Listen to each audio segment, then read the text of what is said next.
അപ്പോൾ നമുക്ക് ഈ ആഴ്ചത്തെ കറണ്ട് അഫയേഴ്സ് നോക്കാം. നമ്മൾ ഇന്ന് ഡിസ്കസ് ചെയ്യാൻ പോകുന്ന 13/1/2024 മുതൽ 19/1/2024 വരെ നടന്ന കറണ്ട് അഫയേഴ്സ് ആണ് എന്ത് ചെയ്യുന്നത് നമ്മൾ നോക്കാൻ പോകുന്നത്. ഓക്കെ, അപ്പൊ നമുക്ക് നോക്കി നോക്കാം എന്താണ് ആദ്യത്തെ ന്യൂസ് എന്താണെന്ന് നോക്കാം. എന്താണ് ആദ്യത്തെ ന്യൂസ്? ഓൾറെഡി നിങ്ങൾക്ക് PDF കിട്ടിയിട്ടുണ്ടാവും. ആദ്യത്തെ ന്യൂസ് എന്ന് പറയുന്നത് എന്താണ്? PM ജന്മൻ ആണ് എന്താണ് ആദ്യത്തെ ന്യൂസ് എന്ന് പറയുന്നത്, അല്ലെ? അതായത് എന്താണ് ന്യൂസിൽ വന്നിരിക്കുന്നത്? എന്താണ്? The Prime Minister Narendra Modi is set to initiate the allocation of ₹540 crore marketing the first installment of funding for the durable homes under the Pradhan Mantri Awas Yojana. Okay, അപ്പൊ ഇതുമായി ബന്ധപ്പെട്ട്, അതായത് പ്രധാൻ മന്ത്രി ആവാസ് യോജനയുമായി ബന്ധപ്പെട്ട് PM ജന്മനുമായിട്ട് ബന്ധപ്പെട്ടാണ് എന്തിരിക്കുന്നത് news വന്നിരിക്കുന്നതായിട്ട് എന്ത് ചെയ്യാൻ പറ്റുക, നമുക്ക് കാണാൻ പറ്റും. ഓക്കെ, അപ്പൊ നമുക്ക് നോക്കാനുള്ളത് ഈ സ്കീമിനെ കുറിച്ചാണ്. ഓക്കെ, എന്താണ് PM ജന്മൻ എന്ന് പറയുന്നത്? എന്താണ് PM ജന്മൻ എന്ന് പറയുന്നത്? എന്താണ്? ഒരു ഗവൺമെന്റ് സ്കീമാണ്. ഓക്കെ, ഇതിൽ എന്താണ് പ്രധാനമായിട്ടും ഉദ്ദേശിക്കുന്നതായിട്ട് നമുക്ക് കാണാൻ പറ്റുക? പ്രധാനമായിട്ടും ഇത് ആരെ ഫോക്കസ് ചെയ്തിട്ടാണെന്ന് ചോദിച്ചു കഴിഞ്ഞാൽ ട്രൈബൽ കമ്മ്യൂണിറ്റീസിനെ ഫോക്കസ് ചെയ്തിട്ടാണ്. ഓക്കെ, അതായത് ട്രൈബൽ കമ്മ്യൂണിറ്റീസിനെ എങ്ങോട്ട് എത്തിക്കുക? മെയിൻ സ്ട്രീമിൽ എത്തിക്കുക, അതായത് മുന്നോട്ടേക്ക് എത്തിക്കുക. ഇപ്പൊ ഉദാഹരണമായിട്ട് നമുക്കറിയാലോ, നമ്മൾ എന്ത് ചെയ്യുന്നുണ്ട്, ഈ റിസർവേഷൻ സിസ്റ്റം ഒക്കെ ഓൾറെഡി നമ്മൾ കൊടുക്കുന്നുണ്ടല്ലേ. ഈ SC ST അല്ലെങ്കിൽ OBC തുടങ്ങിയ കമ്മ്യൂണിറ്റീസിന് നമ്മൾ റിസർവേഷൻ കൊടുക്കുന്നുണ്ട്. ഈ റിസർവേഷൻ കൊടുക്കുന്നതിന്റെ നമ്മുടെ ലക്ഷ്യം എന്താണെന്ന് ചോദിച്ചു കഴിഞ്ഞാൽ നമുക്കറിയാം എന്താണ്, അവരെ മെയിൻ സ്ട്രീമിലേക്ക് എത്തിക്കുക എന്നുള്ളതാണ്. അതേ മെയിൻ സ്ട്രീമിലേക്ക് എത്തിക്കുക എന്നുള്ള ലക്ഷ്യത്തോടു കൂടി തന്നെയാണ് ഇത്തരം ഒരു പ്രോഗ്രാം ആര് കൊണ്ടുവന്നിരിക്കുന്നത്? ഗവൺമെന്റ് കൊണ്ടുവന്നിരിക്കുന്നതായിട്ട് എന്ത് ചെയ്യാൻ പറ്റുക, നമുക്ക് കാണാൻ സാധിക്കുക. ഓക്കെ, ഇനി ഈ സ്കീം എങ്ങനെയുള്ളതാണ്? The scheme comprising central sector and centrally sponsored scheme. അതായത് ഇത് കംപ്ലീറ്റ്ലി എന്താണ്, സെൻട്രലി സ്പോൺസേർഡ് സ്കീമാണ്. ഇത് ഇതിന്റെ പ്രത്യേകതയാണ്. നമുക്കറിയാം ചില സ്കീമുകളൊക്കെ എന്ന് പറഞ്ഞു കഴിഞ്ഞാൽ എന്താണ്, സെൻട്രൽ മാത്രമല്ല, പലപ്പോഴും പല സ്കീമുകളും സെൻട്രൽ ഗവൺമെന്റ് പ്ലസ് സ്റ്റേറ്റ് ഗവൺമെന്റും കൂടിയും ചേർന്നിട്ടാണ് ഏത് റൺ ചെയ്യാറുള്ളത്, സ്കീമുകൾ റൺ ചെയ്യുന്നതായിട്ട് എന്ത് ചെയ്യാൻ പറ്റുക, നമുക്ക് കാണാൻ പറ്റുക. പക്ഷേ ഇതിന്റെ പ്രത്യേകത എന്ന് പറയുന്നത് കംപ്ലീറ്റ്ലി എന്താണ്, സെൻട്രലി സ്പോൺസേർഡ് സ്കീമാണ്. ഏത് എന്ന് വിളിക്കുന്നത്? ഈ PM ജന്മൻ എന്ന് വിളിക്കുന്നത്. ഇനി ഇതാരാണ് ഇംപ്ലിമെന്റ് ചെയ്യുന്നത്? ഏത് മിനിസ്ട്രിയാണ് ഇത് ഇംപ്ലിമെന്റ് ചെയ്യുന്നത് എന്ന് ചോദിച്ചു കഴിഞ്ഞാൽ എന്താണ്, മിനിസ്ട്രി ഓഫ് ട്രൈബൽ അഫയേഴ്സ് ആണ് എന്ത് ചെയ്യുന്നത്, ഇത് ഇംപ്ലിമെന്റ് ചെയ്യുന്നത്. ആരുടെ കൊളാബറേഷനോട് കൂടി? The state government and the PVTG communities. Okay, എന്താണ് PVTG കമ്മ്യൂണിറ്റീസ് എന്ന് പറഞ്ഞു കഴിഞ്ഞാൽ നമ്മൾ കഴിഞ്ഞ ആഴ്ചത്തെ കറണ്ട് അഫെയറിൽ പറഞ്ഞിരുന്നല്ലോ. എന്താണ്? പർട്ടിക്കുലർലി വൾണറബിൾ ട്രൈബൽ ഗ്രൂപ്പ്സ് ആണ് ഇത് PVTG എന്ന് പറയുന്നത്. PVTG കമ്മ്യൂണിറ്റീസിന്റെ കൂടി സഹായത്തോടു കൂടിയാണ് എന്ത് ചെയ്യുന്നത് ഇത്തരം ഒരു സ്കീം ഇംപ്ലിമെന്റ് ചെയ്യുന്നതായിട്ട് എന്ത് ചെയ്യാൻ പറ്റുക, നമുക്ക് കാണാൻ പറ്റുക. ഇനി the scheme will be concentrate on 11 critical interventions overseen by 9 line ministries, ensuring the implementation of existing schemes in the village inhabited by PVTGs. അതായത് എന്താണ്, ഓൾറെഡി പറഞ്ഞ പോലെ തന്നെ പർട്ടിക്കുലർലി വൾണറബിൾ ട്രൈബൽ ഗ്രൂപ്പ്സിന്റെ കൂടി സഹായത്തോടു കൂടി, സ്റ്റേറ്റ് ഗവൺമെന്റിന്റെ സഹായത്തോടെ കംപ്ലീറ്റ്ലി ആര് സ്പോൺസർ ചെയ്യുന്നതാണ്, സെൻട്രൽ ഗവൺമെന്റ് സ്പോൺസർ ചെയ്യുന്നതാണ് എന്നുള്ള ഇതിന്റെ പ്രത്യേകതയാണ്. ഈ സ്കീമിന്റെ എന്താണ് പ്രത്യേകതയാണ് എന്നുള്ളതാണ്. അപ്പൊ വേണമെങ്കിൽ ചോദിക്കാം, നമ്മുടെ SSC അല്ലെങ്കിൽ RRB അല്ലെങ്കിൽ ബാങ്ക് ഒക്കെ എക്സാമുകൾക്ക് ക്വസ്റ്റ്യൻ ആയിട്ട് ചോദിക്കാം. ഇപ്പൊ ഉദാഹരണമായിട്ട് ഇത് ഏത് മിനിസ്ട്രിയാണ് ഇംപ്ലിമെന്റ് ചെയ്യുന്നത്, ഏത് മിനിസ്ട്രിയാണ് ഇംപ്ലിമെന്റ് ചെയ്യുന്നത് എന്ന് ചോദിച്ചു കഴിഞ്ഞാൽ ഏത് മിനിസ്ട്രിയാണ്? മിനിസ്ട്രി ഓഫ് ട്രൈബൽ അഫയേഴ്സ് ആണ് എന്ത് ചെയ്യുന്നത്, ഇത് ഇംപ്ലിമെന്റ് ചെയ്യുന്നതായിട്ട് എന്ത് ചെയ്യാൻ പറ്റുക, നമുക്ക് കാണാൻ പറ്റുക. എന്താണ് ഇതിന്റെ ലക്ഷ്യം എന്ന് ചോദിച്ചു കഴിഞ്ഞാൽ എന്താണ്, ട്രൈബൽ കമ്മ്യൂണിറ്റീസിനെ എന്ത് ചെയ്യുക, മെയിൻ സ്ട്രീമിലേക്ക് എത്തിക്കുക എന്നുള്ളതാണ് ഇതിന്റെ ലക്ഷ്യം എന്ന് വിളിക്കുന്നത്. ഇതിന്റെ ലക്ഷ്യമായിട്ട് എന്ത് ചെയ്യാൻ പറ്റുക, നമുക്ക് കാണാൻ സാധിക്കുക. ക്ലിയർ? ആൻഡ് നെക്സ്റ്റ് വരുന്നത് മൾട്ടി ഡയമെൻഷണൽ പോവർട്ടി ഇൻഡെക്സ് ആണ്. നീതി ആയോഗുമായി ബന്ധപ്പെട്ട ന്യൂസ് ആണ് ഏതെന്ന് വിളിക്കുന്നത് മൾട്ടി ഡയമെൻഷണൽ പോവർട്ടി ഇൻഡെക്സ് എന്നതുകൊണ്ട് എന്ത് ചെയ്യുന്നത് ഉദ്ദേശിക്കുന്നതായിട്ട് കാണാൻ പറ്റും. ഓൾറെഡി നമ്മൾ എക്കണോമിക്സ് ഒക്കെ പഠിക്കുമ്പോൾ അതിൽ പഠിക്കുന്നതാണല്ലേ മൾട്ടി ഡയമെൻഷണൽ പോവർട്ടി ഇൻഡെക്സ്, അല്ലെ? നമ്മൾ എപ്പോഴും പറയാറുണ്ട് മൾട്ടി ഡയമെൻഷണൽ പോവർട്ടി ഇൻഡെക്സിൽ നമ്മൾ എന്താണ് കാൽക്കുലേറ്റ് ചെയ്യുന്നത് എന്ന് ചോദിച്ചു കഴിഞ്ഞാൽ 3 കാര്യങ്ങളാണ് നമ്മൾ നോക്കുക. നമ്മൾ ഏതൊക്കെയാണ്? ഒന്നെന്താണ്, ഹെൽത്ത്. രണ്ടെന്താണ്, എഡ്യൂക്കേഷൻ. 3 ഏതാണ്, ഇൻകം, അല്ലെ? 3 കാര്യങ്ങളാണ് നമ്മൾ നോക്കുന്നത്. പറയുക ഏതൊക്കെയാണ്? ഒന്നെന്താണ് ഹെൽത്ത്, രണ്ടാമത്തേതാണ് എഡ്യൂക്കേഷൻ, മൂന്നാമത്തേതാണ് ഇൻകം. ഈ 3 എണ്ണവും ഒരു വ്യക്തിക്ക് കിട്ടുന്നുണ്ടോ എന്നുള്ളതിന്റെ അടിസ്ഥാനത്തിലാണ് നമ്മൾ ഒരു വ്യക്തി ദരിദ്രനാണോ അല്ലയോ എന്നുള്ള കാര്യം തീരുമാനിക്കുന്നത്, അല്ലെ? അതാണ് multi dimensional poverty index MPI എന്ന് വിളിക്കുന്നത്. ഓക്കെ, ഇവിടെ എന്താണ് ന്യൂസ് വന്നിരിക്കുന്നത്? മൾട്ടി ഡയമെൻഷണൽ ഇൻഡെക്സുമായി ബന്ധപ്പെട്ട ന്യൂസ് ആണ് വന്നിരിക്കുന്നത്. നമുക്ക് നോക്കാനുള്ള എന്താണ് മൾട്ടി ഡയമെൻഷണൽ പോവർട്ടി ഇൻഡെക്സിനെ കുറിച്ചാണ്. ഓക്കെ, നമ്മൾ എന്തിൻ്റെയൊക്കെ അടിസ്ഥാനത്തിലാണ് എന്ത് കാൽക്കുലേറ്റ് ചെയ്യുന്നത്? Multi dimensional poverty index calculate ചെയ്യുന്നത് എന്നാണ് എന്ത് ചെയ്യാനുള്ളത് നമുക്ക് നോക്കാനുള്ളത്. Okay, the discussion paper utilises data from national family health and service NFPHS conducted 2005 to 2006 and 2015 to 16 and 2019 to 21 understand the long term poverty trends. അതായത് എന്താണ് 2005 2006 അതുപോലെ തന്നെ 2015 2016 2019 21 ഈ വർഷങ്ങളിൽ national family and health service നടത്തിയ സർവേയുടെ ഡാറ്റയാണ് നമ്മൾ എടുത്തിരിക്കുന്നത്. എന്തിനു വേണ്ടിയിട്ട്? എത്രത്തോളം ദാരിദ്ര്യത്തിൽ വ്യത്യാസം വന്നിട്ടുണ്ട് എന്നറിയുന്നതിന് വേണ്ടിയിട്ടാണ് എന്ത് ചെയ്യുന്നത്? ഈ ഡാറ്റ നമ്മൾ കളക്ട് ചെയ്തിരിക്കുന്നത്. ഇതിൽ നമ്മൾ പ്രധാനമായിട്ടും നോക്കുന്നത് എന്താണെന്ന് ചോദിച്ചു കഴിഞ്ഞാൽ ഏതാണ്? ഹെൽത്ത് നോക്കുന്നുണ്ട്, എഡ്യൂക്കേഷൻ നോക്കുന്നുണ്ട്, സ്റ്റാൻഡേർഡ് ഓഫ് ലിവിംഗും കൂടി നോക്കിയിട്ടുണ്ട്. ഇനി കൂടാതെ നമ്മുടെ രാജ്യത്തിന്റെ ഉള്ളിൽ കണക്കാക്കുമ്പോൾ ഈ health, education, standard of living ഈ മൂന്നെണ്ണം നമ്മൾ നോക്കുന്നത് എങ്ങനെയാണ്? ഗ്ലോബലി നമ്മൾ കാൽക്കുലേറ്റ് ചെയ്യുമ്പോഴാണ് എന്ത് ചെയ്യുന്നത്? ഈ മൂന്നെണ്ണം നമ്മൾ നോക്കുന്നതായിട്ട് എന്ത് ചെയ്യാൻ പറ്റുക, കാണാൻ പറ്റുക. ഇനി ഒരു രാജ്യത്തിന്റെ ഉള്ളിൽ, അതായത് ഇന്ത്യയുടെ ഉള്ളിലാണ് നമ്മൾ കാൽക്കുലേറ്റ് ചെയ്യുന്നതെങ്കിൽ ഏകദേശം 12 സസ്റ്റൈനബിൾ ഡെവലപ്മെന്റ് ഗോൾസും അതുമായി ബന്ധപ്പെട്ട ഇൻഡിക്കേറ്റേഴ്സും ആണ് എന്ത് ചെയ്യുന്നത് നമ്മൾ നോക്കുന്നത്. അപ്പൊ ഫോർ എക്സാമ്പിൾ ഇന്ത്യയുടെ ഉള്ളിലാണ് കണ്ടക്ട് ചെയ്യുന്നതെങ്കിൽ നിങ്ങൾക്ക് ഇവിടെ ഒരു ചിത്രം കാണാൻ പറ്റും അല്ലെ? മൾട്ടി ഡയമെൻഷണൽ പോവർട്ടി ഇൻഡെക്സിന്റെ ഒരു ചിത്രം കാണുന്നുണ്ടോ നിങ്ങൾക്ക്?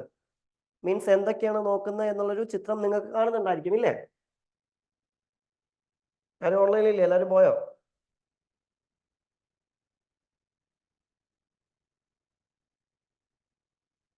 എനിവൺ? ഓക്കെ, നിങ്ങൾക്കൊരു ചിത്രം കാണുന്നുണ്ടായിരിക്കും. ഇപ്പൊ ഉദാഹരണമായിട്ട് നമ്മൾ പറഞ്ഞു 3 കാര്യങ്ങളാണ് നോക്കുന്നത്. ഏതൊക്കെയാണ്?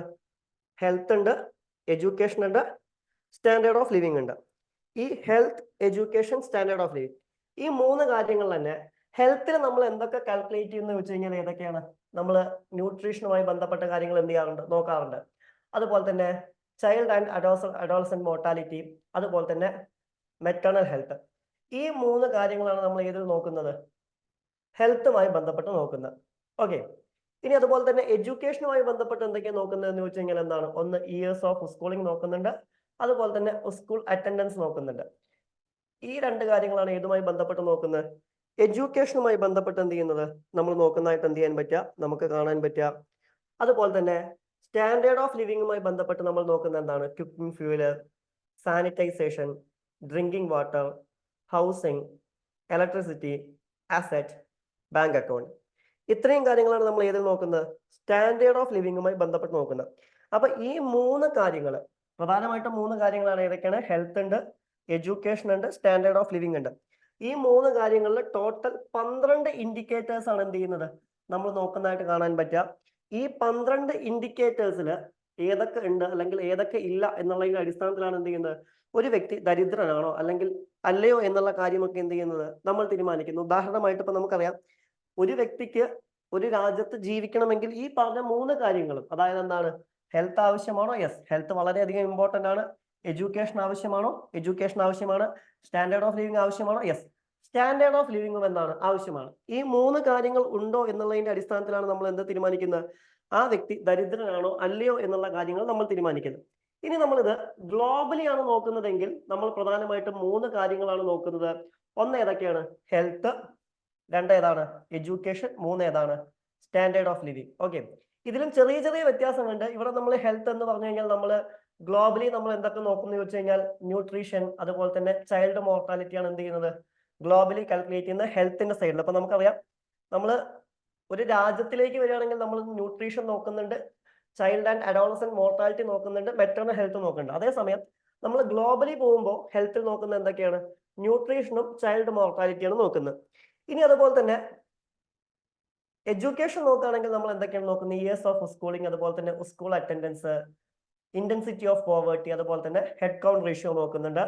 ആൻഡ് സ്റ്റാൻഡേർഡ് ഓഫ് ലിവിംഗിൽ നമ്മൾ എന്തൊക്കെയാണ്? കുക്കിംഗ് ഫ്യൂവൽ, അതുപോലെ തന്നെ sanitisation, drinking water, electricity, housing, assets. ഇതാണ് നമ്മൾ എവിടെ നോക്കുന്നത്? ഗ്ലോബലി നോക്കുന്നതായിട്ട് കാണാൻ പറ്റുക. അപ്പൊ ഇത് ഓർത്ത് വെക്കാൻ, നമ്മൾ ഒരു രാജ്യത്തിന്റെ ഉള്ളിൽ കാൽക്കുലേറ്റ് ചെയ്യുന്നത് അതുപോലെ തന്നെ ഗ്ലോബലി നോക്കുന്നതിൽ എന്താണ് മെഷേഴ്സിൽ വ്യത്യാസമുണ്ട്. ഓക്കെ, ഇതാണ് ഏതെന്ന് വിളിക്കുന്ന മൾട്ടി ഡയമെൻഷണൽ പോവർട്ടി ഇൻഡെക്സ് എന്നുള്ള പേരിൽ എന്ത് ചെയ്യുന്ന അറിയപ്പെടുന്നത്, അഥവാ MPI എന്നുള്ള പേരിൽ അറിയപ്പെടുന്ന നമ്മുടെ എക്സാമിന് സാധാരണ ചോദിക്കാറുള്ള ന്യൂസ് എങ്ങനെയാണെന്ന് വെച്ച് കഴിഞ്ഞാൽ, അല്ലെങ്കിൽ കറണ്ട് അഫെയറുമായി ബന്ധപ്പെട്ട് എങ്ങനെയാണ് ചോദിക്കാറുള്ളത് വെച്ച് കഴിഞ്ഞാൽ, വേണമെങ്കിൽ ചോദിക്കാം മൾട്ടി ഡയമെൻഷണൽ പോവർട്ടി ഇൻഡെക്സിൽ ഇന്ത്യയുടെ റാങ്ക് എത്രയാണ്. നമുക്കറിയാം എക്സാംസിന് ഈ റാങ്കുകൾ വളരെ ഇമ്പോർട്ടന്റ് ആണ്. ഉദാഹരണമായിട്ട് ഗ്രോസ് നാഷണൽ ഹാപ്പിനെസ് ഇൻഡെക്സ് ഉണ്ട് അല്ലെ, ഒരു രാജ്യത്തെ വ്യക്തി എത്രത്തോളം സന്തോഷവാനാണ്. ഹ്യൂമൻ ഡെവലപ്മെന്റ് ഇൻഡെക്സുകൾ ഉണ്ട്. ഇതിലൊക്കെ ഒരു രാജ്യത്തിന്റെ റാങ്ക് എത്രയാണ്, ഇത്തരം കാര്യങ്ങളൊക്കെ ചോദിക്കാം. അല്ലെങ്കിൽ ഏതിന്റെയൊക്കെ അടിസ്ഥാനത്തിലാണ് എന്ത് ചെയ്യുന്നത്, ഈ മൾട്ടി ഡയമെൻഷണൽ പോവർട്ടി ഇൻഡെക്സ് എന്ത് ചെയ്യുന്നത്, കാൽക്കുലേറ്റ് എന്ന് തുടങ്ങിയ ചോദ്യങ്ങളൊക്കെ എന്താണ് നമ്മുടെ എക്സാമിന് എന്താണ് ചോദിക്കാൻ സാധ്യതയുള്ള കാര്യങ്ങളാണ്. ഓക്കെ, അപ്പൊ ഇത്രയും കാര്യങ്ങൾ നമ്മൾ എന്ത് ചെയ്യണം, ഈ ഒരു കറണ്ട് അഫയേഴ്സ് ആയിട്ട് എന്ത് ചെയ്യണം, നമ്മൾ നോട്ട് ചെയ്ത് വെച്ചിട്ടുണ്ടായിരിക്കണം. നെക്സ്റ്റ് വൺ ആണ്, നെക്സ്റ്റ് ന്യൂസ് ഏതുമായി ബന്ധപ്പെട്ടിട്ടാണ് വന്നിരിക്കുന്നത് വെച്ച് കഴിഞ്ഞാൽ, next one archaeological survey of ഇന്ത്യയുമായിട്ടാണ് എന്ത് ചെയ്യുന്നത് ന്യൂസ് വന്നിരിക്കുന്നതായിട്ട് കാണാൻ പറ്റുക. എന്താണ് ആർക്കിയോളജിക്കൽ സർവേ ഓഫ് ഇന്ത്യ ആണ് ന്യൂസിൽ. ഇനി എന്താണ് ഇത് ന്യൂസ് വരാനുള്ള ഒരു കാരണം എന്താണ്, a joint study of the Indian Institute of Technology and Archaeological Survey of India has found evidence of cultural continuity in Vedanga, Gujarat, even the Harappan collapse. Okay, ഇതുമായി ബന്ധപ്പെട്ടിട്ടാണ് ആർക്കിയോളജിക്കൽ സർവേ ഓഫ് ഇന്ത്യയുടെ news വന്നിരിക്കുന്നത്. അപ്പൊ വേണമെങ്കിൽ ചോദിക്കാൻ സാധ്യതയുള്ള archaeological survey of ഇന്ത്യയുമായി ബന്ധപ്പെട്ട കാര്യങ്ങൾ എന്ത് ചെയ്യാൻ പറ്റും, ചോദിക്കാൻ സാധിക്കും. ഓക്കെ, നമുക്ക് നോക്കാം എന്താണ് ആർക്കിയോളജിക്കൽ സർവേ ഓഫ് ഇന്ത്യ. അതുപോലെ തന്നെ ഇത്തരം ഒരു ന്യൂസ് വരുമ്പോൾ ഇത് കറണ്ട് അഫയേഴ്സ് ആണ് വന്നിട്ടുണ്ട് എങ്കിൽ പോലും നമ്മൾ പഠിക്കുമ്പോൾ എന്ത് ചെയ്യണം, ഫോർ എക്സാമ്പിൾ ആൻഷ്യൻ ഹിസ്റ്ററി എന്നൊക്കെ പഠിക്കുമ്പോൾ എന്താണ് ഹാരപ്പ എന്നുള്ള സൈറ്റിന് എന്ത് ചെയ്യണം, കൂടുതൽ ഇമ്പോർട്ടൻസ് കൊടുക്കണം. ഓക്കെ, അത് ഈ ന്യൂസ് വന്നാലും ഇല്ലെങ്കിലും ഹാരപ്പൊക്കെ എന്നും ചോദിച്ചുകൊണ്ടിരിക്കുന്ന അല്ലെ, SSC പോലുള്ള എക്സാമുകൾക്ക് എന്നും ചോദിച്ചുകൊണ്ടിരിക്കുന്നതാണ് ഇത്, ഈ ഹാരപ്പൻ സൈറ്റുകൾ അല്ലെങ്കിൽ അതുമായി ബന്ധപ്പെട്ട കാര്യങ്ങൾ, അല്ലെങ്കിൽ ഹാരപ്പ ഇല്ലാതാവാൻ കാരണമായ റീസൺസ് ഒക്കെ എല്ലാ കാലത്തും ചോദിക്കുന്നത് തന്നെയാണ്. അപ്പൊ അതിനെന്തായാലും ഇമ്പോർട്ടൻസ് കൊടുത്തിരിക്കണം. പക്ഷെ ഇന്ന് നമുക്ക് ഇവിടെ നോക്കാനുള്ള ആരെ കുറിച്ചാണ്, ആർക്കിയോളജിക്കൽ സർവേ ഓഫ് ഇന്ത്യയെ കുറിച്ചാണ്. ഓക്കെ, അതിനു മുമ്പ് ഇവർ കണ്ടെത്തിയ കുറച്ച് കാര്യങ്ങളിലേക്ക് നമുക്ക് പോകാം. എന്താണ്, the study reveals evidence of human settlement in Vadnagar dating back to as to old 800 BC. അതായത് ഏകദേശം എന്താണ് 800 BC-യിൽ എന്താണ് വേദാംഗങ്ങൾ എന്തായിരുന്നു, ഹ്യൂമൻ സെറ്റിൽമെന്റ്സ് ഉണ്ടായിരുന്നു എന്നുള്ളതാണ് news. This place settlement in late Vedic or pre Buddhist Mahajanapadas of ഒബ്ലിഗേറ്റിക് റിപ്പബ്ലിക് പീരീഡ് ആണ് ഇത് എന്ന് വിളിക്കുന്നത്. Okay, and archaeological survey of ഇന്ത്യയിലേക്ക് പോകണമെങ്കിൽ നമുക്കറിയാം ആർക്കിയോളജിക്കൽ സർവേ ഓഫ് ഇന്ത്യ എന്ന് പറയുന്ന ഏതിന്റെ അണ്ടറിൽ വരുന്നതാണ്, മിനിസ്ട്രി ഓഫ് കൾച്ചറിന്റെ അണ്ടറിൽ വരുന്നതാണ് ഏത് എന്ന് വിളിക്കുന്നത്, ആർക്കിയോളജിക്കൽ സർവേ ഓഫ് ഇന്ത്യ എന്ന് വിളിക്കുന്നത്. അതുപോലെ തന്നെ എന്താണ്, is the premier organisation for the archaeological research and protection of the cultural heritage of the nation. അതായത് എന്ത് ചെയ്യുക, ഇനി ആർക്കിയോളജിക്കൽ സർവേ ഓഫ് ഇന്ത്യയുടെ ഡ്യൂട്ടി എന്താണെന്ന് ചോദിച്ചു കഴിഞ്ഞാൽ എന്ത് ചെയ്യുക, നമ്മുടെ അല്ലെ ആൻഷ്യൻ സൈറ്റുകൾ അല്ലെങ്കിൽ മോണുമെന്റ്സ് ഒക്കെ എന്ത് ചെയ്യുക, സംരക്ഷിക്കുക എന്നുള്ളതാണ് ആരുടെ ജോലി എന്ന് വിളിക്കുന്നത്, ആർക്കിയോളജിക്കൽ സർവേ ഓഫ് ഇന്ത്യയുടെ എന്താണ് ജോലി എന്ന് വിളിക്കുന്നത്. And maintenance of ancient monuments and archaeological site and remains of the national importance in the prime concern of Archaeological survey of India അല്ലെ. ആർക്കിയോളജിക്കൽ സർവേ ഓഫ് ഇന്ത്യയുടെ എന്താണ് ഏറ്റവും പ്രധാനപ്പെട്ട ജോലി എന്താണെന്ന് ചോദിച്ചു കഴിഞ്ഞാൽ എന്താണ്, ആൻഷ്യൻ മോണുമെന്റ്സ് ആർക്കിയോളജിക്കൽ സൈറ്റ്സ് ഒക്കെ എന്ത് ചെയ്യുക, അതിന്റെ ഇമ്പോർട്ടൻസിനനുസരിച്ച് സംരക്ഷിക്കുക എന്നുള്ളതാണ്. നമുക്കറിയാം ഇന്ത്യൻ കോൺസ്റ്റിറ്റ്യൂഷൻ എടുക്കുകയാണെങ്കിൽ ഓൾറെഡി ഇന്ത്യൻ കോൺസ്റ്റിറ്റ്യൂഷനിൽ DPSP അല്ലെ, directive principles of state policy, അതായത് ഇന്ത്യൻ കോൺസ്റ്റിറ്റ്യൂഷന്റെ പാർട്ട് 4 ഓൾറെഡി പറയുന്നുണ്ട് എന്താണ്, ഇത്തരം സൈറ്റുകൾ സംരക്ഷിക്കണമെന്ന് ഓൾറെഡി പറയുന്നുണ്ട്. അത് ഇന്ത്യയിൽ സംരക്ഷിക്കുന്ന ആരാന്ന് ചോദിച്ചു കഴിഞ്ഞാൽ ആരാണ്, ആർക്കിയോളജിക്കൽ സർവേ ഓഫ് ഇന്ത്യ ആണ്. ഓക്കെ, ഇനി ആർക്കിയോളജിക്കൽ സർവേ ഓഫ് ഇന്ത്യ ഏത് നിയമത്തിന്റെ അടിസ്ഥാനത്തിലൊക്കെയാണ് വർക്ക് ചെയ്യുന്നത് എന്ന് ചോദിച്ചു കഴിഞ്ഞാൽ ഏതൊക്കെ നിയമത്തിന്റെ അടിസ്ഥാനത്തിലാണ്, ancient monuments and archaeological sites and remains act 1958, അതുപോലെ തന്നെ എന്താണ് antiquities and art treasures act 1972 അടിസ്ഥാനത്തിലാണ് എന്ത് ചെയ്യുന്നത്, ഇത് വർക്ക് ചെയ്യുന്നത്. ഇനി ഇതാണ് ഫൗണ്ട് ചെയ്തത് എന്ന് വെച്ച് കഴിഞ്ഞാൽ എന്താണ്, 1861 അലക്സാണ്ടർ എന്ന് എന്ത് ചെയ്യുന്നത്, ഇത് ഫൗണ്ട് ചെയ്യുന്ന ഇദ്ദേഹത്തിന്റെ പ്രത്യേകത എന്താ, the first director general of Archaeological survey of India ആണ്. അതുപോലെ തന്നെ ഇദ്ദേഹത്തെ എന്ത് പേരിൽ കൂടി വിളിക്കുന്നുണ്ട്, ഫാദർ ഓഫ് ഇന്ത്യൻ ആർക്കിയോളജി എന്നുള്ള പേരിൽ കൂടി എന്ത് ചെയ്യുന്നുണ്ട്, ഇദ്ദേഹം അറിയപ്പെടുന്നതായിട്ട് എന്ത് ചെയ്യാൻ പറ്റും, നമുക്ക് കാണാൻ പറ്റും. ഓക്കെ, അപ്പൊ ന്യൂസിൽ പ്രധാനപ്പെട്ട വന്നൊരു സംഭവമാണ് ഇത് ആർക്കിയോളജിക്കൽ സർവേ ഓഫ് ഇന്ത്യ എന്നുള്ള പേരിൽ പറയുന്നത്. ഓക്കെ, അപ്പൊ പ്രധാനപ്പെട്ട മൂന്നാമത്തെ ന്യൂസ് ഏതായിരുന്നു, ആർക്കിയോളജിക്കൽ സർവേ ഓഫ് ഇന്ത്യയുമായി ബന്ധപ്പെട്ടാണ്. അപ്പൊ വേണമെങ്കിൽ ചോദിക്കാം എന്നാണ് ആർക്കിയോളജിക്കൽ സർവേ ഓഫ് ഇന്ത്യ സ്ഥാപിതമായതെന്ന് ചോദിക്കാം, അല്ലെങ്കിൽ ആരാണ് സ്ഥാപിച്ചതെന്ന് ചോദിക്കാം, ഏതൊക്കെ നിയമത്തിന്റെ അടിസ്ഥാനത്തിലാണ് archaeological survey of India work ചെയ്യുന്നത് എന്നൊക്കെ എന്ത് ചെയ്യാൻ പറ്റും, ചോദിക്കാൻ സാധിക്കും എന്നുള്ളതാണ്. ക്ലിയർ? ഓക്കെ, ഇനി നെക്സ്റ്റ് കറണ്ട് അഫെയർ എന്താണ്, ഹാർവെസ്റ്റ് ഫെസ്റ്റിവൽസ് ആണ് അല്ലെ. നിങ്ങൾക്ക് എന്തെങ്കിലും ഡൗട്ട്സ് ഉണ്ടെങ്കിൽ മെസ്സേജ് ബോക്സിൽ എന്ത് ചെയ്യാം, പോസ്റ്റ് ചെയ്യാം. ഓക്കെ, ഞാൻ വീണ്ടും വീണ്ടും എടുത്ത് ചോദിക്കുന്നില്ല. എന്തെങ്കിലും ഡൗട്ട്സ് ഉണ്ടെങ്കിൽ നിങ്ങൾക്ക് എന്ത് ചെയ്യാം, മെസ്സേജ് ബോക്സിൽ എന്ത് ചെയ്യാം, പോസ്റ്റ് ചെയ്യാം. ഞാൻ തീർച്ചയായിട്ടും നോക്കുന്നതായിരിക്കും. ഓക്കെ, കാരണം ഇതൊരു ഇന്ററാക്റ്റീവ് സെക്ഷൻ ആണ്. നമ്മൾ രണ്ടുപേരും എന്ത് ചെയ്യണം, സംസാരിക്കണം. കേൾക്കുന്ന നിങ്ങളും സംസാരിക്കണം, ക്ലാസ് എടുക്കുന്ന ഞാനും എന്ത് ചെയ്യണം, സംസാരിക്കണം. Okay, next one harvest festivals ആണ്. ഇനി എന്താണ് ഹാർവസ്റ്റ് ഫെസ്റ്റിവൽസുമായി ബന്ധപ്പെട്ട് വന്നിരിക്കുന്ന ന്യൂസ് എന്താണ്? Recent the prime minister of India has greeted people across the nation on the occasion of harvest festivals Makar Sankranti, Uttarayan, Bhogi, Magh Bihu and Pongal. Okay, അപ്പൊ ബിഹുമായി ബന്ധപ്പെട്ടും അല്ലെങ്കിൽ മകർ സംക്രാന്തിയുമായി ബന്ധപ്പെട്ടും ഉത്തരായനുമായി ബന്ധപ്പെട്ടും എന്ത് ചെയ്തിട്ടുണ്ട്, പ്രൈം മിനിസ്റ്റർ എന്ത് ചെയ്തിട്ടുണ്ട്, ആളുകളെ അഭിസംബോധന ചെയ്തിട്ടുണ്ട്. ഇതാണ് ന്യൂസായി വന്നിരിക്കുന്നത്. പക്ഷെ നമുക്ക് വേണമെങ്കിൽ ചോദിക്കാറുണ്ട് ഈ എക്സാമുകൾക്ക് എന്താണ് ഹാർവസ്റ്റ് ഫെസ്റ്റിവൽസ്, അല്ലെങ്കിൽ ഏതൊക്കെ രീതിയിലുള്ള ഹാർവസ്റ്റ് ഫെസ്റ്റിവൽസ് ആണ് ഇവിടെ കാണുന്നത്, ഇന്ത്യയിൽ കാണപ്പെടുന്നത് എന്നൊക്കെ ചോദിക്കാറുണ്ട്. അതിൽ ഏറ്റവും ഇമ്പോർട്ടന്റ് ആയ ഒന്നാണ് ഏതെന്ന് വിളിക്കുന്നത് മകർ സംക്രാന്തി എന്നുള്ള പേരിൽ എന്ത് ചെയ്യുന്നത്, അറിയപ്പെടുന്നതായിട്ട് എന്ത് ചെയ്യാൻ പറ്റുക, നമുക്ക് കാണാൻ പറ്റുക. എന്താണ് മകർ സംക്രാന്തി എന്ന് പറഞ്ഞാൽ? Makar Sankranti denote the entry to the sun into the zodiac sign of Magara, Capricorn, as it travels on the celestial path, and the day marks as the one set of summer and the 6 months of auspicious period for the Hindus, known as Uttarayan in the northward and movement of the sun. As part of the official celebration of Uttarayan, the Gujarat government has been hosting the International Kite Festival since 1989. അപ്പൊ എന്താണ് പറഞ്ഞിരിക്കുന്നത്, എന്താണ് മകർ സംക്രാന്തി എന്നാണ് പറഞ്ഞിരിക്കുന്നത് അല്ലെ? ഇപ്പൊ already നമ്മൾ geography പഠിക്കുമ്പോൾ ഭൂമിയുടെ മൂവ്മെന്റിനെ കുറിച്ചൊക്കെ പഠിക്കുന്നതാണ് അല്ലെ? ഇപ്പൊ ഉദാഹരണമായിട്ട് നമ്മൾ 10ാം ക്ലാസ്സിൽ തന്നെ പഠിക്കുന്നുണ്ട് ഏത് സമയത്താണ് ഉത്തരായനം ഉണ്ടാവുന്നത്, അല്ലെങ്കിൽ എന്താണ് ദക്ഷിണായനം എന്നൊക്കെ നമ്മൾ പഠിക്കുന്ന കാര്യമാണ്. അതുമായി ബന്ധപ്പെട്ടാണ് ഏത് വരുന്നത്, മകർ സംക്രാന്തി വരുന്നതായിട്ട് എന്ത് ചെയ്യാൻ പറ്റുക, നമുക്ക് കാണാൻ പറ്റുക അല്ലെ? അപ്പോൾ സൺ ഏതിലേക്ക് പോകുമ്പോൾ, സോഡിയാക് സൈനിലേക്ക് പോകുമ്പോഴാണ് ഈ ഇത്തരം ഒരു ഫെസ്റ്റിവൽ പറയുന്നത്. ഇനി ഇതിനെ നമ്മൾ എന്ത് പേരിലാണ് വിളിക്കുന്നത്, ഉത്തരായൻ എന്നുള്ള പേരിലാണ് എന്ത് ചെയ്യുന്നത്, വിളിക്കുന്നതായിട്ട് കാണാൻ പറ്റും. ഹിന്ദുസ് എന്ത് പേരിലാണ് വിളിക്കുന്നത്, ഉത്തരായൻ എന്നുള്ള പേരിലാണ് വിളിക്കുന്നത്. ഈ സമയത്ത് എന്ത് ചെയ്യാറുണ്ട്, ഗുജറാത്ത് ഗവൺമെന്റ് എന്ത് കൂടി ഹോസ്റ്റ് ചെയ്യാറുണ്ട്, ഇന്റർനാഷണൽ കൈറ്റ് ഫെസ്റ്റിവൽ കൂടി എന്ത് ചെയ്യാറുണ്ട്, ഹോസ്റ്റ് ചെയ്യാറുണ്ട്. 1989 മുതലാണ് എന്ത് ചെയ്യുന്നത്, ഇതിന് തുടക്കം കുറിക്കുന്നതായിട്ട് നമുക്ക് കാണാൻ പറ്റാം. അതുപോലെ തന്നെ പിന്നെ വരുന്നതാണ് പ്രധാനപ്പെട്ട ഏതൊക്കെ, ലോഹിരി. ഓക്കെ, ലോഹിരി എന്ന് പറഞ്ഞു കഴിഞ്ഞാൽ എന്താണ്, ഇത് north Indian Hindus and Sikhs ആണ്. ആൻഡ് സുക്രട്ട് എന്ന് പറയുന്നത് എന്താണ്, സെൻട്രൽ ഇന്ത്യയിലാണ്. അതുപോലെ തന്നെ എന്താണ്, ഭോഗലി ബിഹു എന്ന് പറയുന്നത് എന്താണ്, ആസാമീസ് ഹിന്ദുസ് വിളിക്കുന്നതാണ്. അതുപോലെ തന്നെ പൊങ്കൽ എന്ന് ആരുടെ സെലിബ്രേഷൻ ആണ്, Tamil and other south Indian സ്റ്റേറ്റ്സിന്റെ എന്താണ്, ഹിന്ദുസിന്റെ സെലിബ്രേഷൻ ആയിട്ടാണ് എന്ത് ചെയ്യുന്നത്, കണക്കാക്കുന്നതായിട്ട് എന്ത് ചെയ്യാൻ പറ്റുക, നമുക്ക് കാണാൻ പറ്റുക. ഇനി ബിഹുവിലേക്ക് പോവുകയാണെങ്കിൽ എന്താണ് ബിഹു എന്ന് പറയുന്നത്, it is celebrated when the annual harvest takes in Assam അല്ലെ? ആസാമിൽ എന്താണ്, ആനുവൽ ഹാർവസ്റ്റ് ഫെസ്റ്റിവൽ ആണ് ഏത് എന്ന് വിളിക്കുന്നത്, ബിഹു എന്ന് വിളിക്കുന്നത്. അതുപോലെ തന്നെ പീപ്പിൾ സെലിബ്രേറ്റ് മക് ബിഹു, അതുപോലെ തന്നെ എന്താണ്, ബോഗാലി ബിഹു എന്നൊക്കെ പേരിൽ എന്ത് ചെയ്യുന്നുണ്ട്, ഇത് അറിയപ്പെടുന്നുണ്ട്. And it is believed that the festival started from time when people of the valley started tilling the land. Okay, അപ്പൊ ഇത് എവിടെയാണ് കാണപ്പെടുന്നത്, ബിഹു എവിടെ കാണപ്പെടുന്നത് എന്ന് ചോദിച്ചു കഴിഞ്ഞാൽ എവിടെയാണ്, ആസാമിലാണ് എന്ത് ചെയ്യുന്നത്, കാണപ്പെടുന്നതായിട്ട് എന്ത് ചെയ്യാൻ പറ്റുക, നമുക്ക് കാണാൻ പറ്റുക. പിന്നെ വരുന്നതാണ് ഏത്, പൊങ്കൽ. എന്താണ് പൊങ്കൽ എന്ന വാക്കിന്റെ അർത്ഥം എന്ന് ചോദിച്ചു കഴിഞ്ഞാൽ എന്താണ്, ഓവർഫ്ലോ എന്നുള്ളതാണ് അല്ലെ? നമുക്കറിയാം പൊങ്കൽ എന്ന് പറഞ്ഞു കഴിഞ്ഞാൽ എന്താണ്, ബോയിലിംഗ് ഓവർ. അതായത് നമുക്കറിയുന്ന കാര്യമാണ് പൊങ്കൽ എന്നുള്ളതുകൊണ്ട് എന്ത് ചെയ്യണം, അല്ലെങ്കിൽ നമ്മൾ ഉദ്ദേശിക്കുന്നത് എന്താണ്, നമ്മൾ പ്രിപ്പയർ ചെയ്യുന്ന സ്വീറ്റ് എന്ത് ചെയ്യണം, നിറഞ്ഞു പോകണം എന്നുള്ളതാണ് അല്ലെ അതിന്റെ അർത്ഥം. അതുകൊണ്ട് തന്നെ പൊങ്കൽ എന്ന വാക്കിന്റെ അർത്ഥം എന്താണ്, ഓവർഫ്ലോ, അല്ലെങ്കിൽ എന്താണ്, ബോയിലിംഗ് ഓവർ എന്നുള്ളതാണ് അതിന്റെ അർത്ഥം. അതുപോലെ തന്നെ ഇത് എന്തൊക്കെ പേരിൽ അറിയപ്പെടുന്നുണ്ട്, തൈ പൊങ്കൽ എന്നുള്ള പേരിൽ എന്ത് ചെയ്യുന്നുണ്ട്, അറിയപ്പെടുന്നുണ്ട്. ഇതെന്താണ്, ഒരു 4-day ഒക്കേഷൻ ആണ് ഏത് എന്ന് വിളിക്കുന്നത്, പൊങ്കൽ എന്ന് വിളിക്കുന്നത്. ഓക്കെ, ഇനി ഇത് എവിടെയാണ് പ്രധാനമായിട്ടും കാണപ്പെടുന്നത് എന്ന് വെച്ച് കഴിഞ്ഞാൽ നമുക്കറിയാം, പ്രധാനമായിട്ടും പൊങ്കൽ കാണപ്പെടുന്ന എവിടെയാണ്, തമിഴ്നാട്ടിലാണ് എന്ത് ചെയ്യുന്നത്, പ്രധാനമായിട്ടും എന്ത് ചെയ്യുന്നത്, ഇത് കാണപ്പെടുന്നതായിട്ട് എന്ത് ചെയ്യാൻ പറ്റുക, നമുക്ക് കാണാൻ പറ്റുക.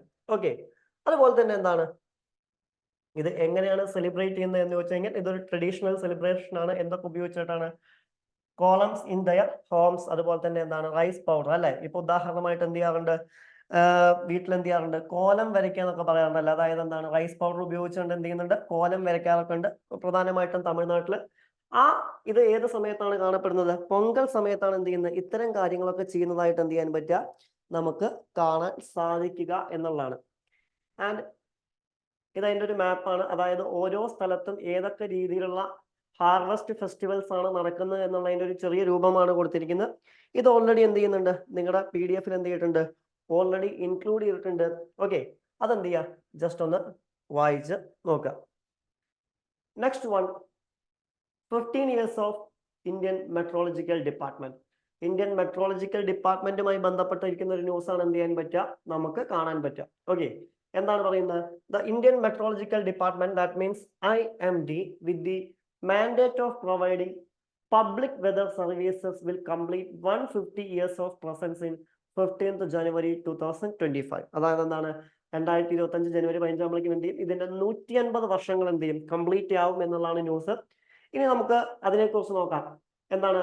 It is the national meteorological service of the country and the principal government agency in all matters relating to meteorology and allied subject. അതായത് മെട്രോളജിയും അതുപോലെ തന്നെ അലൈഡ് സബ്ജക്റ്റുമായി ബന്ധപ്പെട്ട് ഇൻഫർമേഷൻസ് തരുന്ന പ്രിൻസിപ്പൽ ഗവൺമെന്റ് ഏജൻസിയാണ് ഇത്. അതുപോലെ തന്നെ എന്താണ്, ഇത് ഏതിന്റെ അണ്ടറിലാണ് പ്രവർത്തിക്കുന്നത്, അല്ലെങ്കിൽ ആരുടെ ഏജൻസിയാണ് എന്ന് ചോദിച്ചു കഴിഞ്ഞാൽ ആരുടേതാണ്? Ministry of earth science, government of ഇന്ത്യയുടെ. അതായത് ഏത് മിനിസ്റ്ററുടെ അണ്ടറിലാണ് എന്ന് ചോദിച്ചു കഴിഞ്ഞാൽ ഏത് മിനിസ്റ്ററുടെ അണ്ടറിലാണ്? മിനിസ്ട്രി ഓഫ് എർത്ത് സയൻസസിന്റെ അണ്ടറിലാണ് എന്ത് ചെയ്യുന്നത്, ഇത് വരുന്നതായിട്ട് എന്ത് ചെയ്യാൻ പറ്റുക, നമുക്ക് കാണാൻ സാധിക്കുക എന്നുള്ളതാണ്. ഇനി ഇതിന്റെ ഒബ്ജക്റ്റീവ്സ് എന്തൊക്കെയാന്ന് ചോദിച്ചു കഴിഞ്ഞാൽ എന്താണ്? ഉദാഹരണമായിട്ട് പ്രധാനമായിട്ടും എന്താണ്, current and forecast meteorological informations എന്ത് ചെയ്യുക, പ്രൊവൈഡ് ചെയ്യുക. അതുപോലെ തന്നെ എന്താണ്, for optimum operation for the weather sensitive activities like agriculture, irrigation, shipping, aviation, offshore oil explorations തുടങ്ങിയവുമായി ബന്ധപ്പെട്ട വിവരങ്ങൾ എന്ത് ചെയ്യുന്നുണ്ട്, കൈമാറുന്നതായിട്ട് എന്ത് ചെയ്യാൻ പറ്റും, നമുക്ക് കാണാൻ പറ്റും. അതുപോലെ തന്നെ എന്താണ്, it warn against serve the weather phenomena like tropical cyclones, north westers, desert storm, heavy rains, snow, cold, heat waves etcetera. ഇതിനെക്കുറിച്ചൊക്കെ എന്ത് ചെയ്യുന്നുണ്ട്, അവർ വാർണിംഗ് തരുന്നതായിട്ട് എന്ത് ചെയ്യാൻ പറ്റും, നമുക്ക് എന്ത് ചെയ്യാൻ പറ്റും, കാണാൻ പറ്റും. ജീവനും സ്വത്തും സംരക്ഷിക്കുക ഈ വാർണിംഗിലൂടെ എന്നുള്ളതാണ് ആരുടെ ലക്ഷ്യം എന്ന് പറയുന്നത്, ഇവരുടെ ലക്ഷ്യം എന്ന് പറയുന്ന. And to provide meteorological statistics requirement for the agriculture, water resources management, industries, oil exploration and other nation building activities, to conduct and promote the research in the meteorology and allied discipline. അതുപോലെ തന്നെ എന്താണ്, metrology and allied ഡിസിപ്ലിൻസിലൊക്കെ എന്ത് ചെയ്യുക, റിസർച്ചുകൾ വർദ്ധിപ്പിക്കുക എന്നുള്ള ലക്ഷ്യമാണ്, ഇവരുടെ ലക്ഷ്യമാണ്. അപ്പൊ പ്രധാനമായിട്ടും ഇത്തരം കാര്യങ്ങളുമായി ബന്ധപ്പെട്ടിട്ടാണ് ആര് വർക്ക് ചെയ്യുന്നത്, മെട്രോളജിക്കൽ ഡിപ്പാർട്ട്മെന്റ് എന്താണ് വർക്ക് ചെയ്യുന്നതായിട്ട് എന്ത് ചെയ്യാൻ പറ്റുക, നമുക്ക് കാണാൻ സാധിക്കുക എന്നുള്ളതാണ്. നെക്സ്റ്റ് വണ്ണാണ് ഇത്, ഇൻഫ്ലേഷൻ. നമുക്കറിയാം മാക്രോ എക്കണോമിക്സിലെ തന്നെ ഏറ്റവും വലിയ ഫിനോമിനയാണ് ഏത് എന്ന് വിളിക്കുന്നത്, ഇൻഫ്ലേഷൻ എന്ന് വിളിക്കുന്നത്. ഓക്കെ, എന്താണ് ഇൻഫ്ലേഷൻ ന്യൂസിൽ വരാനുള്ള ഒരു കാരണം? The Argentina's annual inflation rate speed past 2.11% in December 2023 as per the official data released recently, hitting the highest level since the early 1990s when the country was emerging a period of hyperinflation with the food prices clipping particularly fast. അതായത് എന്ത് ചെയ്തിട്ടുണ്ട്, അർജന്റീനയിലെ annual inflation എന്ത് ചെയ്തിട്ടുണ്ട്, വളരെ വലിയ രീതിയിൽ കൂടിയിട്ടുണ്ട് എന്നുള്ളതാണ് ന്യൂസ്. നമുക്കൊരിക്കലും എക്സാമിന് അർജന്റീനത്തെ ഇൻഫ്ലേഷൻ എന്താണെന്നൊന്നും ചോദിക്കില്ല, പക്ഷെ ചോദിക്കാറുണ്ട്. ഇന്ത്യയിലെ ഇൻഫ്ലേഷൻ എന്താണെന്നൊക്കെ എന്ത് ചെയ്യാറുണ്ട്, വേണമെങ്കിൽ ചോദിക്കാറുണ്ട്. ഓക്കെ, അപ്പൊ നമുക്ക് ആദ്യം നോക്കേണ്ടത് എന്താണ് ഇൻഫ്ലേഷൻ. ഇൻഫ്ലേഷൻ എന്ന് പറഞ്ഞു കഴിഞ്ഞാൽ എന്താണ്, മാക്രോ എക്കണോമിക്സിലെ തന്നെ ഏറ്റവും വലിയൊരു ക്രൂഷ്യൽ ഇവന്റ് ആണ് ഏത് എന്ന് വിളിക്കുന്നത്, ഇൻഫ്ലേഷൻ എന്ന് വിളിക്കുന്നത്. ഓക്കെ, മാക്രോ എക്കണോമിക്സിലെ തന്നെ എന്താണ് ഏറ്റവും വലിയ ക്രൂഷ്യൽ ഇവന്റുകളിൽ ഒന്നാണ് ഏത് എന്ന് വിളിക്കുന്നത്, ഇൻഫ്ലേഷൻ എന്ന് വിളിക്കുന്നത്. ഇനി ഇൻഫ്ലേഷൻ വേണമെങ്കിൽ എന്ത് ചെയ്യാം, പല റീസൺസ് കൊണ്ട് എന്ത് ചെയ്യാം, ഉണ്ടാവാം. ഓക്കെ, ഇപ്പൊ ഉദാഹരണമായിട്ട് എന്തുകൊണ്ട് ഇൻഫ്ലേഷൻ ഉണ്ടാവുന്നു എന്ന് ചോദിച്ചു കഴിഞ്ഞാൽ അതിനെന്താണ് പലതരത്തിലുള്ള എന്താണ് റീസൺസ് ഉള്ളതായിട്ട് നമുക്ക് കാണാൻ പറ്റും. ഉദാഹരണമായിട്ട് ഇൻഫ്ലേഷൻ പ്രധാനമായിട്ടും രണ്ട് രീതിയിൽ ഉണ്ടാവാം. ഒന്ന് എന്ന് വിളിക്കുന്നത് ഡിമാൻഡ് പുൾ ഇൻഫ്ലേഷൻ ആണ്. ഓക്കെ, ആദ്യത്തെ എന്ന് വിളിക്കുന്നത് ഏതാണ്, ഡിമാൻഡ് പുൾ ഇൻഫ്ലേഷൻ ആണ്. എന്താണ് ഡിമാൻഡ് പുൾ ഇൻഫ്ലേഷൻ, അല്ലെങ്കിൽ എന്താണ് ഡിമാൻഡ് പുൾ ഇൻഫ്ലേഷൻ എന്നുകൊണ്ട് ഉദ്ദേശിക്കുന്നത് എന്ന് ചോദിച്ചു കഴിഞ്ഞാൽ, നമ്മൾ ഓൾറെഡി എക്കണോമിക്സ് പഠിക്കുമ്പോൾ അല്ലെ, മാക്രോ എക്കണോമിക്സ് പഠിക്കുമ്പോൾ നമ്മൾ അതിൽ പഠിക്കാറുണ്ട് aggregate demand and aggregate supply അല്ലെ. അഗ്രിഗേറ്റ് ഡിമാൻഡിനെ കുറിച്ചും അതുപോലെ തന്നെ എന്ത് ചെയ്യാറുണ്ട്, അഗ്രിഗേറ്റ് സപ്ലൈയെ കുറിച്ചും പഠിക്കാറുണ്ട്. ഇനി എന്താണ് ഡിമാൻഡ് പുൾ ഇൻഫ്ലേഷൻ എന്ന് ചോദിച്ചു കഴിഞ്ഞാൽ, അഗ്രിഗേറ്റ് ഡിമാൻഡ് എപ്പോഴാണോ അഗ്രിഗേറ്റ് സപ്ലൈയെ ഓവർടേക്ക് ചെയ്യുന്നത് അപ്പൊ ഉണ്ടാവുന്ന അവസ്ഥയാണ് ഇത് demand pull inflation. For example, ഇപ്പൊ ഉദാഹരണമായിട്ട് നിങ്ങൾ ആലോചിക്കുക, ഇപ്പൊ നമ്മുടെ മാർക്കറ്റില് നമ്മളെല്ലാവരും പല രീതിയിലുള്ള പ്രൊഡക്റ്റ് വാങ്ങുന്നുണ്ടല്ലേ. ഇപ്പൊ ഉദാഹരണമായിട്ട് ടൊമാറ്റോ തന്നെ എടുക്കാം. കുറെ കാലം മുമ്പ്, കുറെ കാലമല്ല കുറച്ച് മാസങ്ങൾക്ക് മുമ്പ് ക്രമാതീതമായ രീതിയിൽ ടൊമാറ്റോന്റെ വില ഇവിടെ കൂടിയിരുന്നു, മാർക്കറ്റിൽ കൂടിയിരുന്നു. ഫോർ എക്സാമ്പിൾ ആണ് പറയുന്നത്, മാർക്കറ്റില് 100 ടൊമാറ്റോസ് ആണ് ഉള്ളതെന്ന് വെക്കുക. ഓക്കെ, പക്ഷേ ഇത് വാങ്ങാൻ 200 ആളുകളുണ്ട്. പക്ഷെ ടൊമാറ്റോ ഉണ്ടാവാത്തൊരു സീസൺ ആയതുകൊണ്ട് 100-ൽ കൂടുതൽ ടൊമാറ്റോസ് എന്ത് ചെയ്യാൻ പറ്റില്ല, കൾട്ടിവേറ്റ് ചെയ്യാൻ പറ്റാത്തൊരു സാഹചര്യം വന്നു കഴിഞ്ഞാൽ ഇവിടെ സപ്ലൈ എന്ന് പറയുന്നത് എത്രയേ ഉള്ളൂ? 100 ഉള്ളൂ. ഓക്കെ, സപ്ലൈ എന്ന് പറയുന്നത് എത്രയേ ഉള്ളൂ? 100 ഉള്ളൂ. പക്ഷേ ഡിമാൻഡ് എന്ന് വിളിക്കുന്നത് എത്രയാണ്? 200 ആണ്. അപ്പോ സപ്ലൈനേക്കാൾ മുകളിലാണ് ഏത് നിൽക്കുന്നത്? ഡിമാൻഡ് നിൽക്കുന്നതായിട്ട് എന്ത് ചെയ്യാൻ പറ്റുക, നമുക്ക് കാണാൻ പറ്റാം. ആ സമയത്ത് എന്ത് ചെയ്യും? ഈ ടൊമാറ്റോസിന് എന്ത് ചെയ്യും? വില കൂടും. ഇതിനെ നമ്മൾ വിളിക്കുന്ന പേരാണ് ഇത് ഡിമാൻഡ് പുൾ ഇൻഫ്ലേഷൻ എന്ന് വിളിക്കുന്നത്. അതായത് മാർക്കറ്റിലുള്ള സപ്ലൈയേക്കാൾ കൂടുതൽ എന്ത് വരുന്നുണ്ട്? ഡിമാൻഡ് വരുന്ന ഒരു അവസ്ഥയാണ് ഏത് എന്ന് വിളിക്കുന്നത്? ഡിമാൻഡ് പുൾ ഇൻഫ്ലേഷൻ എന്നതുകൊണ്ട് എന്ത് ചെയ്യുന്നത്, നമ്മൾ ഉദ്ദേശിക്കുന്നതായിട്ട് എന്ത് ചെയ്യാൻ പറ്റുക, കാണാൻ പറ്റുക. ഇനി എന്തൊക്കെ കാരണങ്ങൾ കൊണ്ടാണ് ഇത് ഉണ്ടാവുന്നത്? ഉദാഹരണമായിട്ട് എന്തൊക്കെ കാരണങ്ങൾ കൊണ്ടാണ് ഈ ഡിമാൻഡ് പുൾ ഇൻഫ്ലേഷൻ ഉണ്ടാവുന്നത് എന്ന് വെച്ച് കഴിഞ്ഞാൽ നമുക്ക് വേണമെങ്കിൽ എന്ത് ചെയ്യാം, പ്രധാനമായിട്ടും പറയാൻ പറ്റുന്ന ഉദാഹരണമായിട്ട് എന്ത് ചെയ്യുന്നു? Increase borrowing. ഇൻക്രീസ് ബോറോയിങ് അതായത് സാധനങ്ങൾ അമിതമായിട്ട് വരും, വാങ്ങുമ്പോൾ എന്ത് ചെയ്യാം, ഇത്തരത്തിലൊരു സാഹചര്യം എന്ത് ചെയ്യാം, ഉണ്ടാവാം. അല്ലെങ്കിൽ depreciation of currency. Depreciation of currency അതായത് എന്താണ്? കറൻസിയുടെ മൂല്യം കുറയുന്നത് കൊണ്ട് വേണമെങ്കിൽ എന്ത് ചെയ്യാം, ഇത്തരത്തിലൊരു അവസ്ഥ ഉണ്ടാവാം. അല്ലെങ്കിൽ ഒരുപക്ഷെ ചിലപ്പോ ലോ അൺഎംപ്ലോയ്മെന്റ് റേറ്റ് ആവാം. ഇങ്ങനെ പല സാഹചര്യങ്ങൾ കൊണ്ടും ഏതുണ്ടാവാനുള്ള സാധ്യത ഉണ്ട്? ഈ ഡിമാൻഡ് പുൾ ഇൻഫ്ലേഷൻ ഉണ്ടാവാനുള്ള ഒരു സാഹചര്യമുണ്ട്. ഓക്കെ, ഇനി ഇത് കൂടാതെ ഇതല്ലാതെ മറ്റൊരു രീതിയിലും ഇൻഫ്ലേഷൻ ഉണ്ടാവാം. അതിനെ നമ്മൾ വിളിക്കുന്ന പേരാണ് ഇത് കോസ്റ്റ് പുഷ് ഇൻഫ്ലേഷൻ. എന്താണ് cost push inflation?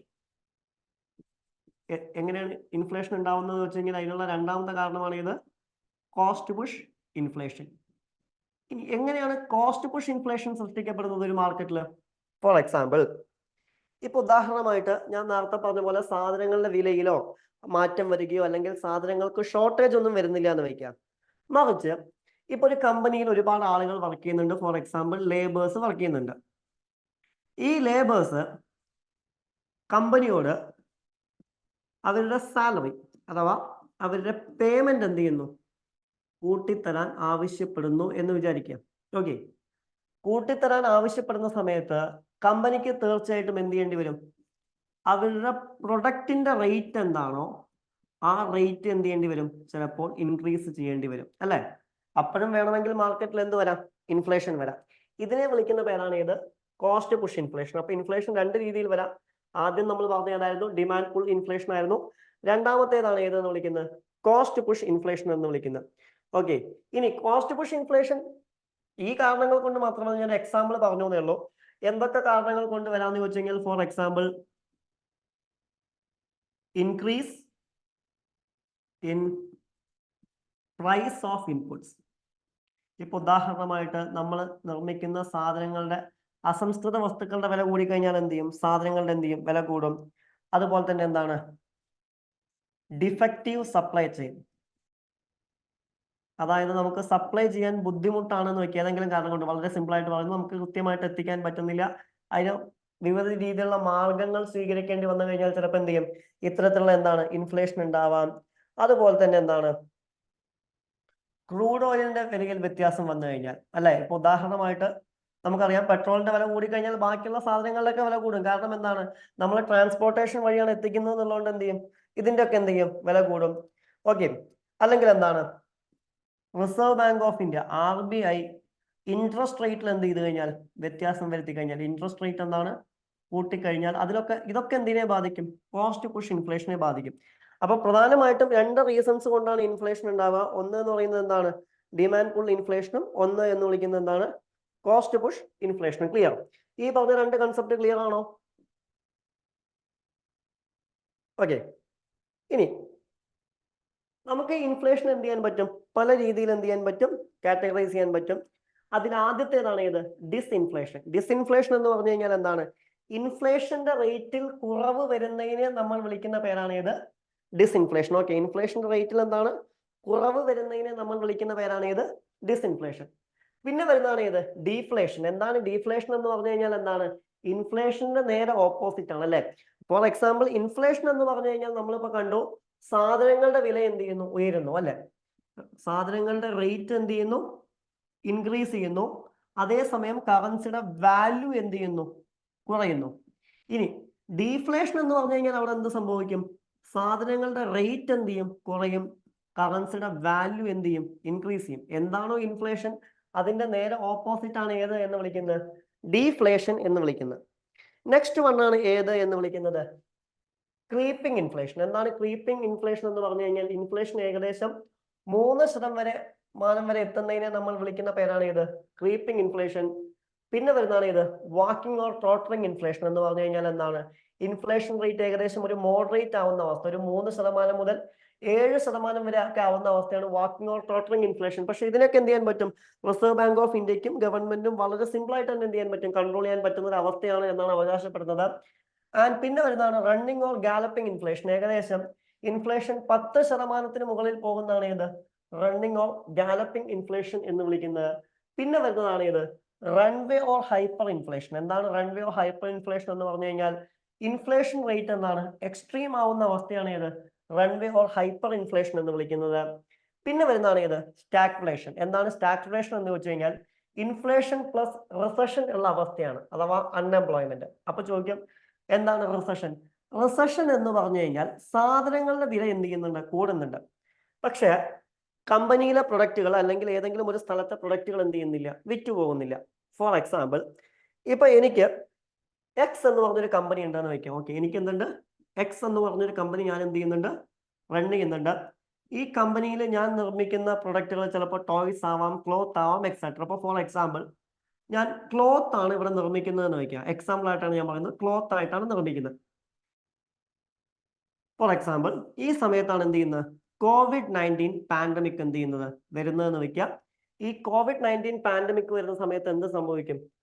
Reserve bank of India പറഞ്ഞു എന്ത് വർദ്ധിക്കും, ഇൻഫ്ലേഷൻ വർദ്ധിക്കും. Yes, reserve bank of India പറഞ്ഞ പോലെ തന്നെ എന്ത് ചെയ്തു, ഇൻഫ്ലേഷൻ വർദ്ധിച്ചു, സാധനങ്ങളുടെ വില കൂടി, കറൻസിയുടെ വാല്യൂ കുറഞ്ഞു. പക്ഷേ എന്റെ ക്ലോത്ത് വാങ്ങാൻ എന്തില്ല, ആളുകളില്ല. ഇൻഫ്ലേഷൻ ഒക്കെ വർദ്ധിച്ചു, പക്ഷേ COVID-19 ആണ് നടക്കുന്നത്, ലോക്ക്ഡൌൺ പീരീഡ് ആണ്, എന്റെ ക്ലോത്ത് വാങ്ങാൻ എന്തില്ല, ആളുകളില്ല. ആ സമയത്ത് എന്റെ കമ്പനി റിസഷൻ സ്റ്റേജിലേക്ക് പോകും. അതായത് ഉദാഹരണമായിട്ട് ഷട്ട് ഡൗൺ പോയിന്റ് ഒന്നല്ല, പക്ഷെ ഉണ്ടാക്കുന്ന പ്രൊഡക്റ്റുകൾ വിറ്റുപോകാത്തൊരവസ്ഥയിലേക്ക് പോകും. ആ സമയത്ത് ഞാൻ എന്ത് ചെയ്യും, വിറ്റുപോകാത്ത അവസ്ഥയിൽ എൻ്റെ എംപ്ലോയീസ് എനിക്കുണ്ടെന്നുണ്ടെങ്കിൽ ചിലപ്പോൾ ഞാൻ അവരെ എന്ത് ചെയ്യും, ടെർമിനേറ്റ് ചെയ്യും. കാരണം എന്ത് ചെയ്യുന്നില്ല, എനിക്ക് ഓൾറെഡി ലാഭമില്ല, അപ്പൊ അവരെ വെച്ചുകൊണ്ടിരുന്നിട്ട് എനിക്കും ഗുണമില്ല, എൻ്റെ കയ്യിൽ നിന്ന് പൈസ അധികം പോകും അല്ലെ.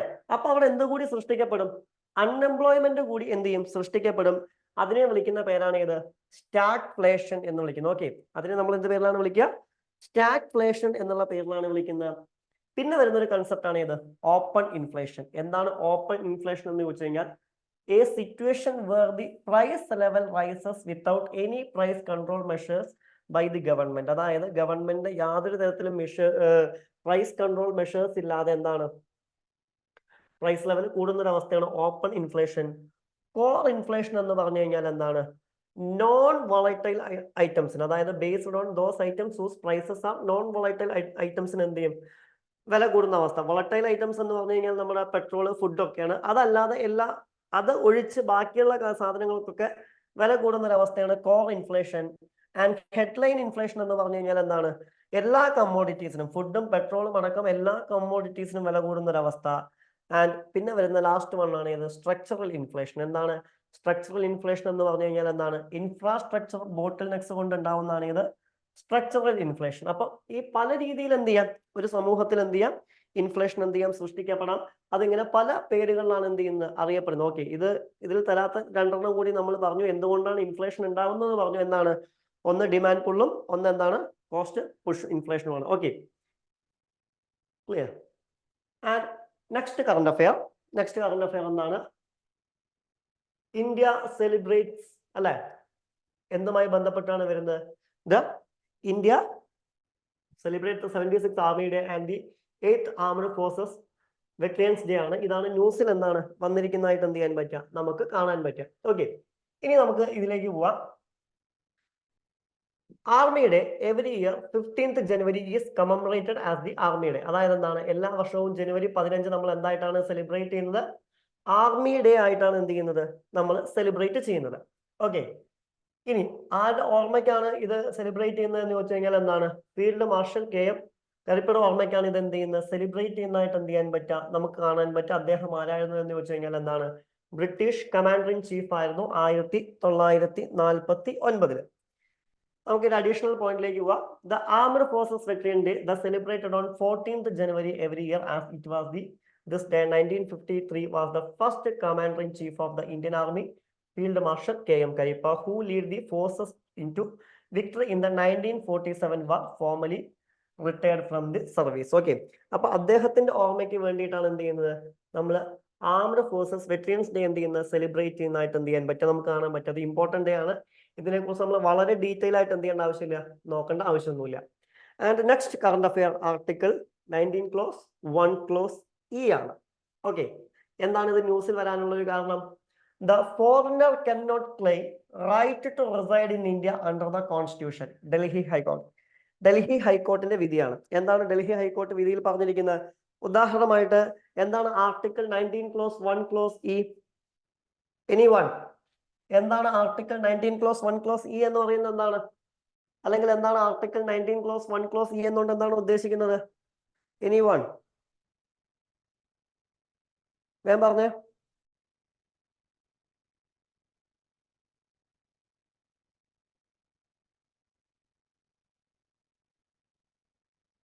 ആർക്കെങ്കിലും സ്ക്രീന് ലാഗ് ആവുന്നുണ്ടോ? ഇവിടെ കാണിച്ചിട്ട് ഒരുപാട് നേരം കഴിഞ്ഞിട്ടാണോ നിങ്ങളുടെ സ്ക്രീനിലേക്ക് അത് എത്തുന്നത്? ലാഗ് ആവുന്നുണ്ടെങ്കിൽ ഒന്ന് പറയണേ, എനിക്കറിയില്ല, അതുകൊണ്ടാണ് ചോദിക്കുന്നത്.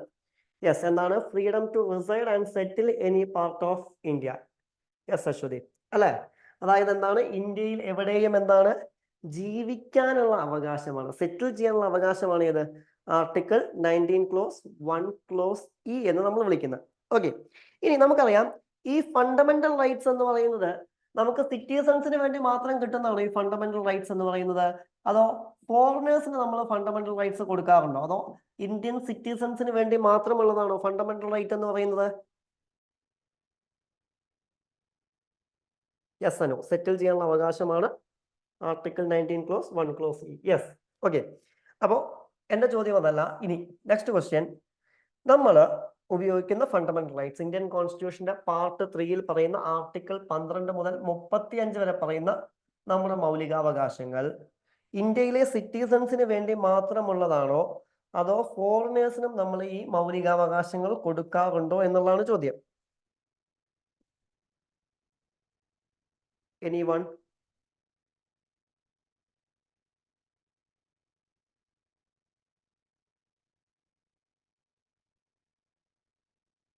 ഓക്കെ, ആരും ഒന്നും പറയുന്നില്ല. ഫൈൻ, ഞാൻ തന്നെ പറയാം. ചിലത് അപ്ലിക്കബിൾ ആണ്. യെസ്, ചിലത് എന്താണ് ഫോറിനേഴ്സിനും എന്താണ് അപ്ലിക്കബിൾ ആണ്, അല്ലെ? നമുക്ക് ആദ്യം ആർട്ടിക്കിൾ 90 എന്താ നോക്കാം. നമുക്കറിയാം ആർട്ടിക്കിൾ 90 പ്രധാനമായിട്ടും 6 അവകാശങ്ങളാണ് നമുക്ക് തരുന്നത്. ഓക്കെ, ആർട്ടിക്കിൾ 90 പ്രധാനമായിട്ടും എന്താണ് 6 അവകാശങ്ങളാണ് നമുക്ക് തരുന്നത്. ഏതൊക്കെയാണത്? ആർട്ടിക്കിൾ 19 clause 1 clause A എന്ന് പറയുന്നത് എന്താണ്, freedom of speech and expression ആണ്, അല്ലെ? നിങ്ങളുടെ അഭിപ്രായ സ്വാതന്ത്ര്യമാണത്. And article 19 clause 1 clause B എന്താണ്, freedom to assemble peacefully and without arms, അതായത് ആയുധങ്ങളില്ലാതെ എന്താണ് സമ്മേളിക്കാനുള്ള അവകാശമാണ് ഏത്, ആർട്ടിക്കിൾ 19 clause 1 clause B എന്ന് പറയുന്നത്. നെക്സ്റ്റ് വൺ എന്ന് വിളിക്കുന്നത് എന്താണ്, ആർട്ടിക്കിൾ 19 clause 1 clause C ആണ്. ഓക്കെ, എന്താ പറയുന്നത്, freedom to form associations or unions, അതായത് അസോസിയേഷൻസും യൂണിയൻസും ഉണ്ടാക്കാനുള്ള അവകാശമാണ് ഏത്, ആർട്ടിക്കിൾ 19 clause 1 clause C.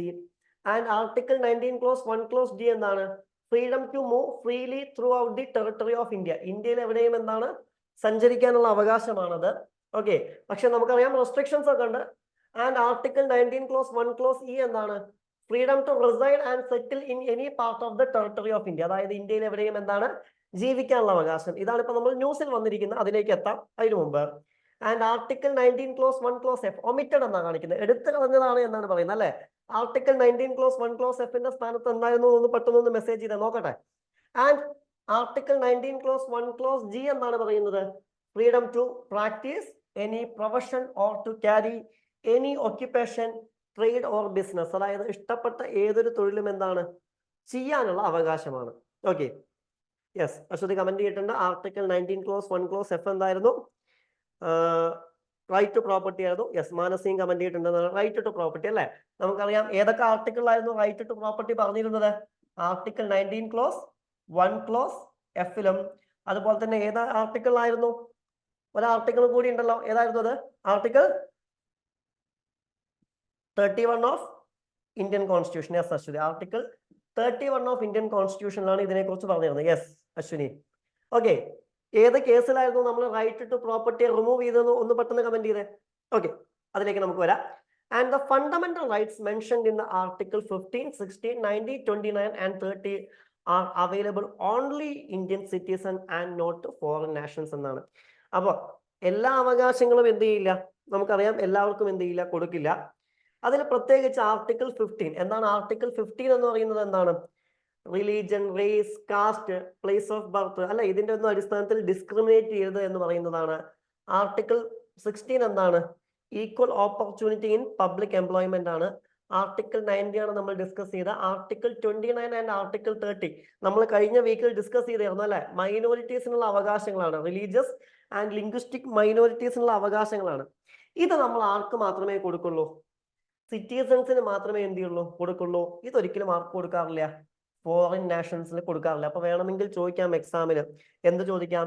ഉദാഹരണമായിട്ട് താഴെ തന്നിരിക്കുന്ന മൗലികാവകാശങ്ങളിൽ ഏതൊക്കെയാണ് സിറ്റിസൺസിന് കിട്ടുന്നത്, അല്ലെങ്കിൽ ഏതൊക്കെയാണ് ഫോറിനേഴ്സിന് നമ്മൾ കൊടുക്കുന്നത് എന്ന് ചോദിക്കാം. ഓർത്ത് വയ്ക്കുക, പ്രധാനമായിട്ടും ആർട്ടിക്കിൾ 15, 16, 19, 29, 30 ഇത് നമ്മൾ ആർക്ക് മാത്രമേ കൊടുക്കാറുള്ളൂ? ഇന്ത്യൻ സിറ്റിസൺസിന് മാത്രമേ എന്ത് ചെയ്യാറുള്ളൂ, നമ്മൾ കൊടുക്കാറുള്ളൂ. Clear?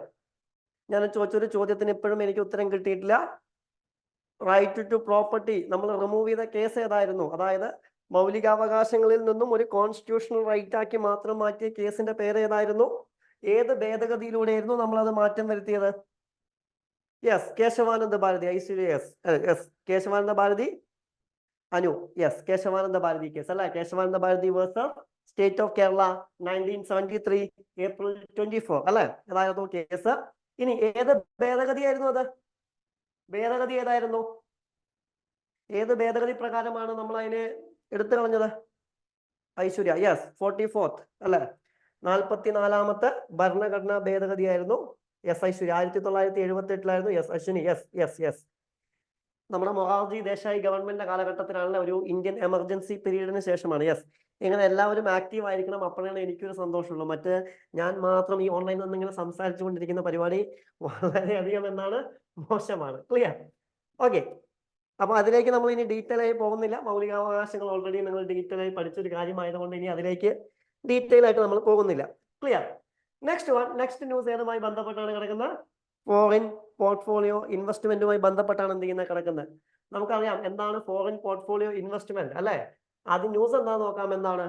Foreign portfolio investment FPIs into India have witnessed a significant reshuffling in the peaking order among regions. Okay, ഇതാണ് ന്യൂസ് എന്ന് വിളിക്കുന്നത്. ഇനി നമുക്ക് നോക്കാം എന്താണ് ഫോറിൻ പോർട്ട്ഫോളിയോ ഇൻവെസ്റ്റ്മെന്റ് അല്ലെ? നമുക്കറിയാം ഇന്ത്യയിൽ രണ്ട് രീതിയിൽ, ഇന്ത്യയിലല്ല ലോകത്തെ എല്ലാ രാജ്യങ്ങളിലും രണ്ട് രീതിയിൽ നമുക്ക് എന്ത് ചെയ്യാൻ പറ്റും, വിദേശ നിക്ഷേപങ്ങൾ നടത്താൻ പറ്റും. ഏതൊക്കെയാണ് അത്? ഒന്നാമത്തെ എന്ന് വിളിക്കുന്നത് ഏതാണ്? ഫോറിൻ പോർട്ട്ഫോളിയോ ഇൻവെസ്റ്റ്മെന്റ് ആണ്. രണ്ടാമത്തെ ഏതാണ്? ഒന്നാമത്തെ ഫോറിൻ പോർട്ട്ഫോളിയോ ഇൻവെസ്റ്റ്മെന്റ് ആണെങ്കിൽ രണ്ടാമത്തെ ഏതാണ്? ക്യുക്ക്, വേഗം. ഫോറിൻ ഡയറക്റ്റ് ഇൻവെസ്റ്റ്മെന്റ് ആണ്. ഓക്കെ, രണ്ടാമത്തെ ഏതാണ്? ഫോറിൻ ഡയറക്റ്റ് ഇൻവെസ്റ്റ്മെന്റ് ആണ്. അപ്പോൾ രാജ്യത്ത് നമുക്ക് രണ്ട് രീതിയിലാണ് ഇൻവെസ്റ്റ്മെന്റ് നടത്താൻ പറ്റുക. ഒന്നേതാണ്? ഫോറിൻ പോർട്ട്ഫോളിയോ ഇൻവെസ്റ്റ്മെന്റും, രണ്ടാമത്തെ ഏതാണ്? ഫോറിൻ ഡയറക്റ്റ് ഇൻവെസ്റ്റ്മെന്റും. ഇനി എന്താണ് ഫോറിൻ പോർട്ട്ഫോളിയോ ഇൻവെസ്റ്റ്മെന്റ് അല്ലെങ്കിൽ എന്താണ് ഫോറിൻ ഡയറക്റ്റ് ഇൻവെസ്റ്റ്മെന്റ് എന്ന് നോക്കാം. ഇനി ഫോറിൻ പോർട്ട്ഫോളിയോ ഇൻവെസ്റ്റ്മെന്റ് എന്ന് പറഞ്ഞു കഴിഞ്ഞാൽ എന്താണ്? Investment in financial asset of A foreign nation, അതായത് ഒരു ഫോറിൻ നാഷന്റെ ഫൈനാൻഷ്യൽ അസറ്റ്സിൽ എന്താണ് ഇൻവെസ്റ്റ് ചെയ്യുന്നു. ഉദാഹരണമായിട്ട് സ്റ്റോക്ക് ആയിരിക്കാം, ബോണ്ട് ആയിരിക്കാം അല്ലെ? ഇപ്പൊ ഉദാഹരണമായിട്ട് നമ്മൾ ഒരു സ്ഥാപനത്തിന്റെ ഷെയർസ് ഒക്കെ വാങ്ങുന്നില്ലേ, അതിൽ നിക്ഷേപിക്കുന്നുണ്ടെങ്കിൽ, സ്റ്റോക്സിലോ ബോണ്ടിലോ നിക്ഷേപിക്കുന്നുണ്ടെങ്കിൽ അതിനെ നമ്മൾ വിളിക്കുന്ന പേരാണ് ഇത് ഫോറിൻ പോർട്ട്ഫോളിയോ ഇൻവെസ്റ്റ്മെന്റ് എന്ന് വിളിക്കുന്നത്. ഇനി എന്താണ് FDI? എന്താണ് ഫോറിൻ ഡയറക്റ്റ് ഇൻവെസ്റ്റ്മെന്റ്? എന്നാണ് ഫോറിൻ ഡയറക്റ്റ് ഇൻവെസ്റ്റ്മെന്റ് എന്ന് പറഞ്ഞു കഴിഞ്ഞാൽ എന്താണ്? വേറൊന്നുമില്ല. എന്താണ്?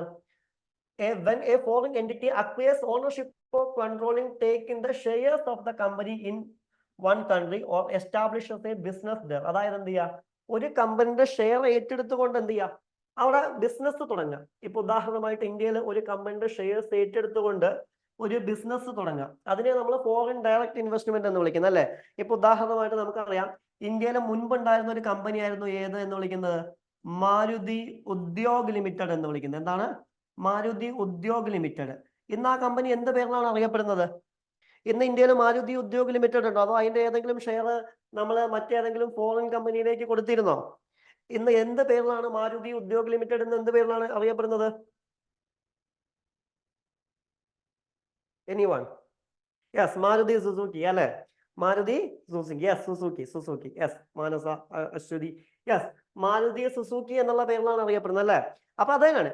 അപ്പൊ ഫോറിൻ ഡയറക്റ്റ് ഇൻവെസ്റ്റ്മെന്റ് എന്ന് പറഞ്ഞു കഴിഞ്ഞാൽ എന്താണ്? ഒരു ലോങ് ടേമിലേക്ക് നടത്തുന്ന ഇൻവെസ്റ്റ്മെന്റ് ആണ് ഏത്? ഫോറിൻ ഡയറക്റ്റ് ഇൻവെസ്റ്റ്മെന്റ് എന്ന് വിളിക്കുന്നത്. ഓക്കെ, അപ്പൊ ഫോറിൻ ഡയറക്റ്റ് ഇൻവെസ്റ്റ്മെന്റിന്റെ പ്രത്യേകത എന്താണെന്ന് ചോദിച്ചു കഴിഞ്ഞാൽ എന്താണ്? ഒരു ലോങ് ടേമിലേക്ക് നടത്തുന്ന ഇൻവെസ്റ്റ്മെന്റ് എന്താണ്? ഫോറിൻ ഡയറക്റ്റ് ഇൻവെസ്റ്റ്മെന്റും FPI എന്ന് പറഞ്ഞു കഴിഞ്ഞാൽ ഫോറിൻ പോർട്ട്ഫോളിയോ ഇൻവെസ്റ്റ്മെന്റ് എന്ന് പറയുന്നത് എങ്ങനെയാണ്? ഒരു ഷോർട്ട് ടേമിലേക്ക് നടത്തുന്ന ഇൻവെസ്റ്റ്മെന്റ് ആണ് ഏത് എന്ന് വിളിക്കുന്നത്? ഫോറിൻ പോർട്ട്ഫോളിയോ ഇൻവെസ്റ്റ്മെന്റ് എന്നുള്ള പേരിൽ എന്ത് ചെയ്യുന്ന അറിയപ്പെടുന്നത്. ഓക്കെ, അപ്പൊ ഇത്രയും മനസ്സിലാക്കി വെച്ചാൽ മതി. ജസ്റ്റ് ഞാൻ പറഞ്ഞു എന്നേ ഉള്ളൂ. അത്ര വലിയൊരു കറണ്ട് അഫയർ ആയിട്ട് ഇതിനെ കാണേണ്ട ആവശ്യമില്ല. ജസ്റ്റ് എന്താണ് ഫോറിൻ പോർട്ട്ഫോളിയോ ഇൻവെസ്റ്റ്മെന്റ്, അതുപോലെ തന്നെ എന്താണ് ഫോറിൻ ഡയറക്റ്റ് ഇൻവെസ്റ്റ്മെന്റ് എന്നുള്ള കാര്യം എന്ത് ചെയ്താൽ മതി? പഠിച്ചാൽ മതി. നെക്സ്റ്റ് വൺ ആണ് ഏത് എന്ന് വിളിക്കുന്നത്? നെക്സ്റ്റ് ന്യൂസ് ആണ് എന്താണ്? ആസാം മുഖ്യമന്ത്രി മഹിള ഉദ്യമിത്ര Abhiyan. Okay, recently the Assam government introduced the Mukhyamantri Mahila Udyamitra Abhiyan (MMUA), a financial support scheme aimed empowering rural women enterprises. അതായത് എന്താണ്? റൂറൽ വുമൻസിനെ എംപവർ ചെയ്യുന്നതിന് വേണ്ടിയിട്ട്, അല്ലെങ്കിൽ റൂറൽ വുമൻസിന്റെ എന്റർപ്രൈസസിനെ എംപവർ ചെയ്യുന്നതിന് വേണ്ടിയിട്ട് എന്താണ് കൊണ്ടുവന്നൊരു സ്കീമാണിത്. ഓക്കെ, എൻ്റെ ഒരു ചോദ്യം, നമ്മൾ അതുപോലെ തന്നെ ഇന്ത്യൻ പൊളിറ്റിക്സിൽ, ഇന്ത്യൻ രാഷ്ട്രീയത്തിൽ നമ്മുടെ സ്ത്രീകളെ എംപവർ ചെയ്യുന്നതിന് വേണ്ടി, വുമൻസിനെ എംപവർ ചെയ്യുന്നതിന് വേണ്ടിയിട്ട് ഒരു അമെൻമെന്റ് ആക്ട് നമ്മൾ ഇൻട്രൊഡ്യൂസ് ചെയ്തിരുന്നു അല്ലെ, 106ാമത്തെ അമെൻമെന്റ് ആക്ട്. അത് എന്ത് പേരിലാണ് അമെൻമെന്റ് ആക്ട് എന്തിനാണ് അറിയപ്പെടുന്നത്? ഒന്ന് ജസ്റ്റ് കമന്റ് ചെയ്ത് അറിയാൻ വേണ്ടി, നിങ്ങൾ അപ്ഡേറ്റഡ് ആണോ എന്ന് അറിയാൻ വേണ്ടി ഞാൻ ചോദിക്കുന്നേ ഉള്ളൂ. അത് എന്ത് പേരിലാണ് അറിയപ്പെടുന്നത്? യെസ്, വുമൺ റിസർവേഷൻ ബില്ലാണ്. ആ വുമൺ റിസർവേഷൻ ബില്ലിന് ഒരു പേരുണ്ട്. എന്താണ് ആ വുമൺ റിസർവേഷൻ ബില്ലിന്റെ പേര്? ഓക്കെ, അത് കമന്റ് ചെയ്യുക. അപ്പോഴേക്കും നമുക്ക് ഇതിന്റെ ഒബ്ജക്റ്റീവ് എന്താ നോക്കാം. എന്താണ് ഇതിന്റെ ഒബ്ജക്റ്റീവ് എന്ന് വിളിക്കുന്നത്? The MUMA scheme is designed for the foster and development of the rural women who have the part of self-help group, transforming them into rural micro enterprises with the target annual income of Rs 1 lakh per member. അതായത് എത്രയേ ഉള്ളൂ, rural വുമൻസിന് എന്ത് ചെയ്യുക, അല്ലെങ്കിൽ അവരുടെ എന്റർപ്രൈസസിന് എന്താണ് improve ചെയ്യുന്നതിന് വേണ്ടിയിട്ട് എന്താണ് കൊണ്ടുവന്നതാണ് ഏത് എന്ന് വിളിക്കുന്നത്? MMUA എന്ന് വിളിക്കുന്നത്. ഏകദേശം ടാർഗറ്റിന്റെ ആനുവൽ ഇൻകം എന്ന് പറയുന്നത് എത്രയാണ്? 1 lakh per മെമ്പർ ആണ് എന്ത് ചെയ്യുന്നത്, നമ്മൾ ടാർഗറ്റ് ചെയ്യുന്നത്. യെസ്, കമന്റ് വന്നിട്ടുണ്ട്. എന്താണ്? യെസ്, നാരി ശക്തി വന്ദൻ അധിനീയമാണ്. Aishwarya, Aswathi, yes, correct answer. Okay, അതുപോലെ തന്നെ കൊണ്ടുവന്നൊരു സ്കീമാണ്. ഞാൻ ഇത് അമെൻമെന്റ് ആക്ട് ഒന്നും അല്ല, പക്ഷെ ഞാൻ ജസ്റ്റ് പറഞ്ഞു എന്നേ ഉള്ളൂ. അതുപോലെ തന്നെ കൊണ്ടുവന്നൊരു സ്കീമാണ് ഏത് എന്ന് വിളിക്കുന്നത്? MMUA എന്നുള്ള പേരിൽ എന്ത് ചെയ്യുന്നത് അറിയപ്പെടുന്നത്. പക്ഷെ ഇതിന് ചില ചൈൽഡ് ലിമിറ്റേഷൻസ് ഉണ്ട്. എന്താണ് ചൈൽഡ് ലിമിറ്റേഷൻ എന്ന് ചോദിച്ചു കഴിഞ്ഞാൽ, ജനറൽ OBC വുമൻസിനാണെങ്കിൽ എന്താണ് 3 children, and SC/ST 4 children, and moral motto and T tribes ആണെങ്കിൽ എന്താണ് 4 ഒക്കെ എന്താണ് ലിമിറ്റേഷൻസ് ഉണ്ട്. അത് അത്ര ഇമ്പോർട്ടന്റ് അല്ല, നമ്മൾ നോക്കേണ്ട ആവശ്യമില്ല. ആൻഡ് നെക്സ്റ്റ് ന്യൂസ് ആണ് ഏത്? ജല്ലിക്കെട്ട്. യെസ്, നമുക്കറിയാം ജല്ലിക്കെട്ട് എന്ന് പറയുന്നത് എന്താണ്? തമിഴ്നാട്ടിൽ നടക്കുന്നതാണ് അല്ലേ. ജല്ലിക്കെട്ട് പലപ്പോഴും ന്യൂസിൽ വന്നുകൊണ്ടിരിക്കുന്ന, അല്ലെ, ഒരുപാട് കാലമായിട്ട് ന്യൂസിലാണ് ഏത് ജല്ലിക്കെട്ട് എന്ന് പറയുന്നത്. അതിനെക്കുറിച്ച് ഞാൻ അധികം പറയേണ്ട ഒരു ആവശ്യമൊന്നുമില്ല. പലപ്പോഴും എന്ത് ചെയ്യുന്നുണ്ട്, കോടതി ഇതിനെതിരായിട്ട് ബാൻ വരെ ചെയ്തിട്ടുണ്ട്. കാരണം എന്താന്ന് ചോദിച്ചു കഴിഞ്ഞാൽ, പലപ്പോഴും നമുക്കറിയാം ജല്ലിക്കെട്ട് എന്ന് പറയുന്നത് ഏറ്റവും സിമ്പിൾ ആയിട്ട് പറഞ്ഞു കഴിഞ്ഞാൽ അവരുടെ ആചാരമാണ്, അല്ല എന്ന് നമ്മൾ ഒരിക്കലും പറയുന്നില്ല. പക്ഷേ ഈ ജല്ലിക്കെട്ട് എന്ന് പറയുന്നത് പലപ്പോഴും എന്തിനെ വയലേറ്റ് ചെയ്യുന്നു എന്നുള്ള കണ്ടെത്തൽ ഉണ്ടായിരിക്കും. ഇന്ത്യൻ കോൺസ്റ്റിറ്റ്യൂഷനിൽ ഒരു ആർട്ടിക്കിളിനെ വയലേറ്റ് ചെയ്യുന്നു എന്നാണ് പറയുന്നത്. ഏത് ആർട്ടിക്കിൾ ആയിരിക്കും അത്? ഒന്ന് ജസ്റ്റ് ഒന്ന് ആലോചിച്ച് നോക്കുക. ഇന്ത്യൻ കോൺസ്റ്റിറ്റ്യൂഷനിലെ ഒരു ആർട്ടിക്കിളിനെ അതായത് വയലേറ്റ് ചെയ്യുന്നുണ്ട്. അതുകൊണ്ടാണ് പലപ്പോഴും എന്ത് ചെയ്യുന്നുണ്ട്, ഇത് ന്യൂസിൽ വരുന്നതും പലപ്പോഴും എന്താണ് കോടതി ബാൻ ചെയ്യുന്നതുമായിട്ട് എന്ത് ചെയ്യാൻ പറ്റുക, നമുക്ക് കാണാൻ പറ്റുക. നമുക്ക് ജല്ലിക്കെട്ടിലേക്ക് പോവാം. Jallikattu is the traditional bull taming sports originating from the Indian state of Tamil Nadu. അല്ലെ, തമിഴ്നാട്ടിലാണ് എന്ത് സെലിബ്രേറ്റ് ചെയ്യുന്നത്? ജല്ലിക്കെട്ട് എന്ത് ചെയ്യുന്നത്, സെലിബ്രേറ്റ് ചെയ്യുന്നതായിട്ട് എന്ത് ചെയ്യാൻ പറ്റുക, നമുക്ക് കാണാൻ സാധിക്കുക. Also known as Manju Virattu in the region, it is traditionally held every year as part of Pongal. പൊങ്കലിന്റെ ഭാഗമായിട്ടാണ് എന്ത് ചെയ്യുന്നത്, ഇത് സെലിബ്രേറ്റ് ചെയ്യുന്നത്. എന്ത് പേരിൽ കൂടി അറിയപ്പെടുന്നുണ്ട്? മഞ്ജു വീരാട്ടു എന്നുള്ള പേരിൽ കൂടി എന്ത് ചെയ്യുന്നുണ്ട്, ഇത് അറിയപ്പെടുന്നതായിട്ട് എന്ത് ചെയ്യാൻ പറ്റും, നമുക്ക് കാണാൻ സാധിക്കും. And participant known as Jallikattu warriors. ഇതിൽ പങ്കെടുക്കുന്നവർ എന്ത് പേരിലാണ് അറിയപ്പെടുന്നത്, ജല്ലിക്കട്ടു വാരിയേഴ്സ് എന്നുള്ളതാണ് ഇതിൽ പങ്കെടുക്കുന്നവർ അറിയപ്പെടുന്ന പേര്. And attempt to grab the hump of bull and hold on it.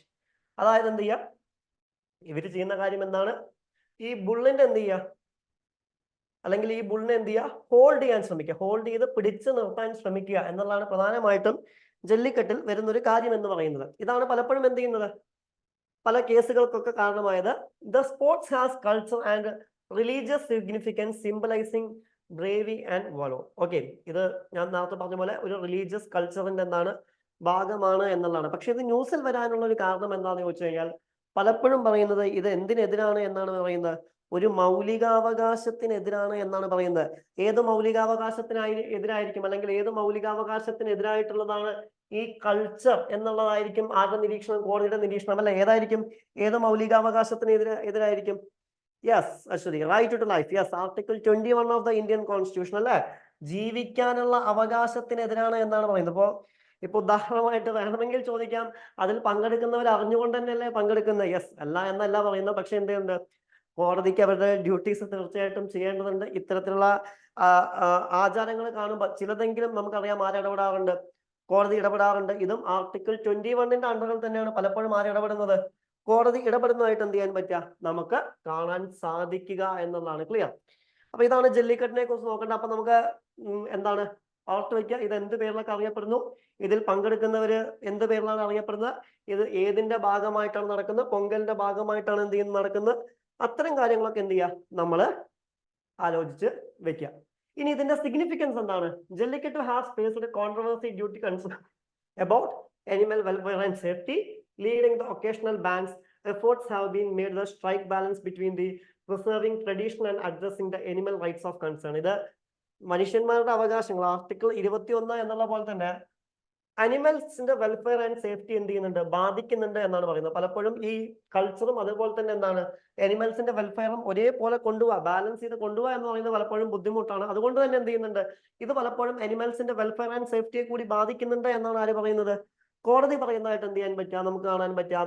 And supporters എന്താണ് ആർഗ്യൂ ചെയ്യുന്നത്, Jallikattu is an integral part of Tamil culture and should be safe guarded. അതായത് എന്താണ്, ജല്ലിക്കട്ട് എന്ന് പറയുന്നത് എന്താണ്, തമിഴ്നാടിന്റെ കൾച്ചറാണ്, അതിനെ തീർച്ചയായിട്ടും എന്ത് ചെയ്യണം, സംരക്ഷിക്കണം എന്നാണ് ആര് ആർഗ്യൂ ചെയ്യുന്നത്. ഇതിനെ സപ്പോർട്ട് ചെയ്യുന്നവർ എന്ത് ചെയ്യുന്നത്, ആർഗ്യൂ ചെയ്യുന്നതായിട്ട് എന്ത് ചെയ്യാൻ പറ്റുക, നമുക്ക് കാണാൻ പറ്റുക. The sports continue to be subjected debate reflecting in the ongoing dialogue between the tradition, culture and ethical considerations. അല്ലെ, ഇതില് ഞാൻ നേരത്തെ പറഞ്ഞ പോലെ തന്നെ നമുക്ക് ഒരുപാട് ഡിസ്കഷൻസ് ഉണ്ട്. ആർട്ടിക്കിൾ 21 പലപ്പോഴും വയലേഷൻ ഉണ്ട്, അനിമൽ വെൽഫെയർ ആൻഡ് സേഫ്റ്റിയുടെ വയലേഷൻസ് കാണാൻ പറ്റും.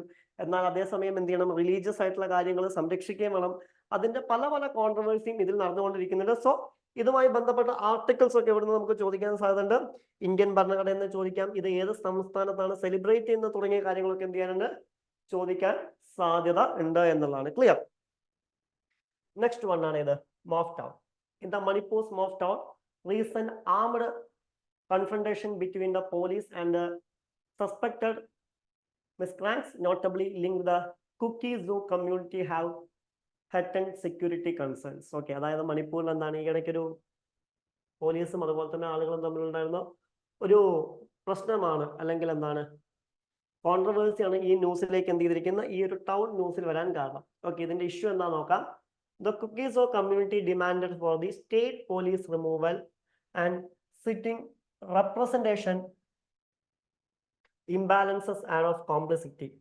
Most cultural for cross-border and trade with Manipur faces requiring security challenges. Mof Town is the strategically situated along the Myanmar border in the northeastern state of Manipur and serving as the critical point for the cross-border trade and interactions.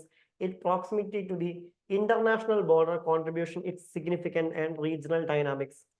As tension rise, local communities seek justice, emphasizing the intricate ethnic dynamics in the northeastern state of border regions. അതായത് ഇത്രയും നമ്മൾ ആലോചിക്കേണ്ട, വളരെ simple ആയിട്ട് മാത്രം നമ്മൾ ഈ ഒരു ടോപ്പിക്കിനെ കണ്ടാൽ മതി. അതായത് ഇവിടെ പ്രധാനമായിട്ടുള്ള ഒരു പ്രശ്നം എന്താന്ന് പറഞ്ഞു കഴിഞ്ഞാൽ അവിടുത്തെ കമ്മ്യൂണിറ്റിയും അതുപോലെ തന്നെ എന്താണ് അവിടുത്തെ പോലീസും തമ്മിലാണ് എന്ത് ചെയ്യുന്നത്, ഇത്തരം ഒരു പ്രശ്നം വരുന്നതായിട്ട് എന്ത് ചെയ്യാൻ പറ്റുക, നമുക്ക് കാണാൻ പറ്റും. ഓക്കെ, ഇവിടെ എന്താണ്, അല്ലെങ്കിൽ ഇവിടെ എന്താണ് കമ്മ്യൂണിറ്റിയും അതുപോലെ തന്നെ എന്താണ് പോലീസും തമ്മിലുള്ള ഒരു ഇഷ്യൂ എന്താണ്, അല്ലെങ്കിൽ എന്തിനു വേണ്ടിയിട്ടാണ് അവർ ഇത്തരത്തിലൊരു ഇതിന് പോകുന്നത് വെച്ച് കഴിഞ്ഞാൽ, അതായത് ഇവിടുത്തെ ഈ കമ്മ്യൂണിറ്റിയുടെ ആവശ്യം എന്താന്ന് പറഞ്ഞു കഴിഞ്ഞാൽ എന്താണ്, ഈ പോലീസിന്റെ അല്ലെങ്കിൽ ഈ അവിടെയുള്ള പോലീസിന്റെ എന്താ പ്രാതിനിധ്യ അസന്തുലിതാവസ്ഥയുമായി ബന്ധപ്പെട്ടാണ്. അതായത് എന്ത് ചെയ്യണം, ഒരുപാട് സ്ഥലങ്ങളിൽ നിന്ന് അവരെ മാറ്റണം, അത് എന്ത് ചെയ്യുന്നുണ്ട്, അവരുടെ പല കാര്യങ്ങളെയും എന്ത് ചെയ്യുന്നുണ്ട്, ബാധിക്കുന്നുണ്ട് എന്നുള്ളതാണ് എന്ത് ചെയ്യുന്നത്, പറയുന്നത്.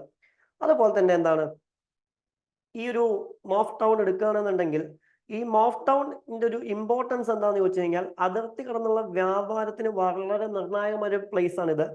അതായത് എന്ത് ചെയ്യുന്നുണ്ട്, ഇത് ഒരു ബോർഡർ ഏരിയ ആണ്. എന്നാൽ അതേസമയം എന്തുണ്ട്, അവിടെ മ്യാൻമാറിൽ നിന്ന് ആവർത്തിച്ചുള്ള സുരക്ഷയുമായി ബന്ധപ്പെട്ട വെല്ലുവിളികളൊക്കെ വരുന്നുണ്ട്. അതുകൊണ്ടാണ് എന്ത് ചെയ്യുന്നത്, ഈ ഒരു ടൗൺ എന്താണ് ന്യൂസിൽ വരാൻ കാരണം. ഇത്രയും കാര്യങ്ങൾ നിങ്ങൾ നോക്കേണ്ട ആവശ്യമില്ല, ഞാൻ ജസ്റ്റ് ആ ന്യൂസ് എന്തുകൊണ്ട് വന്നു എന്ന് പറഞ്ഞു എന്നേ ഉള്ളൂ.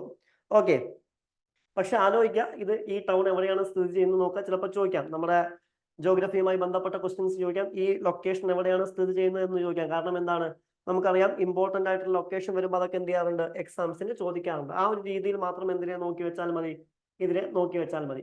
നെക്സ്റ്റ് വൺ ആണ് രാഷ്ട്രീയ വിജ്ഞാൻ പുരസ്കാർ.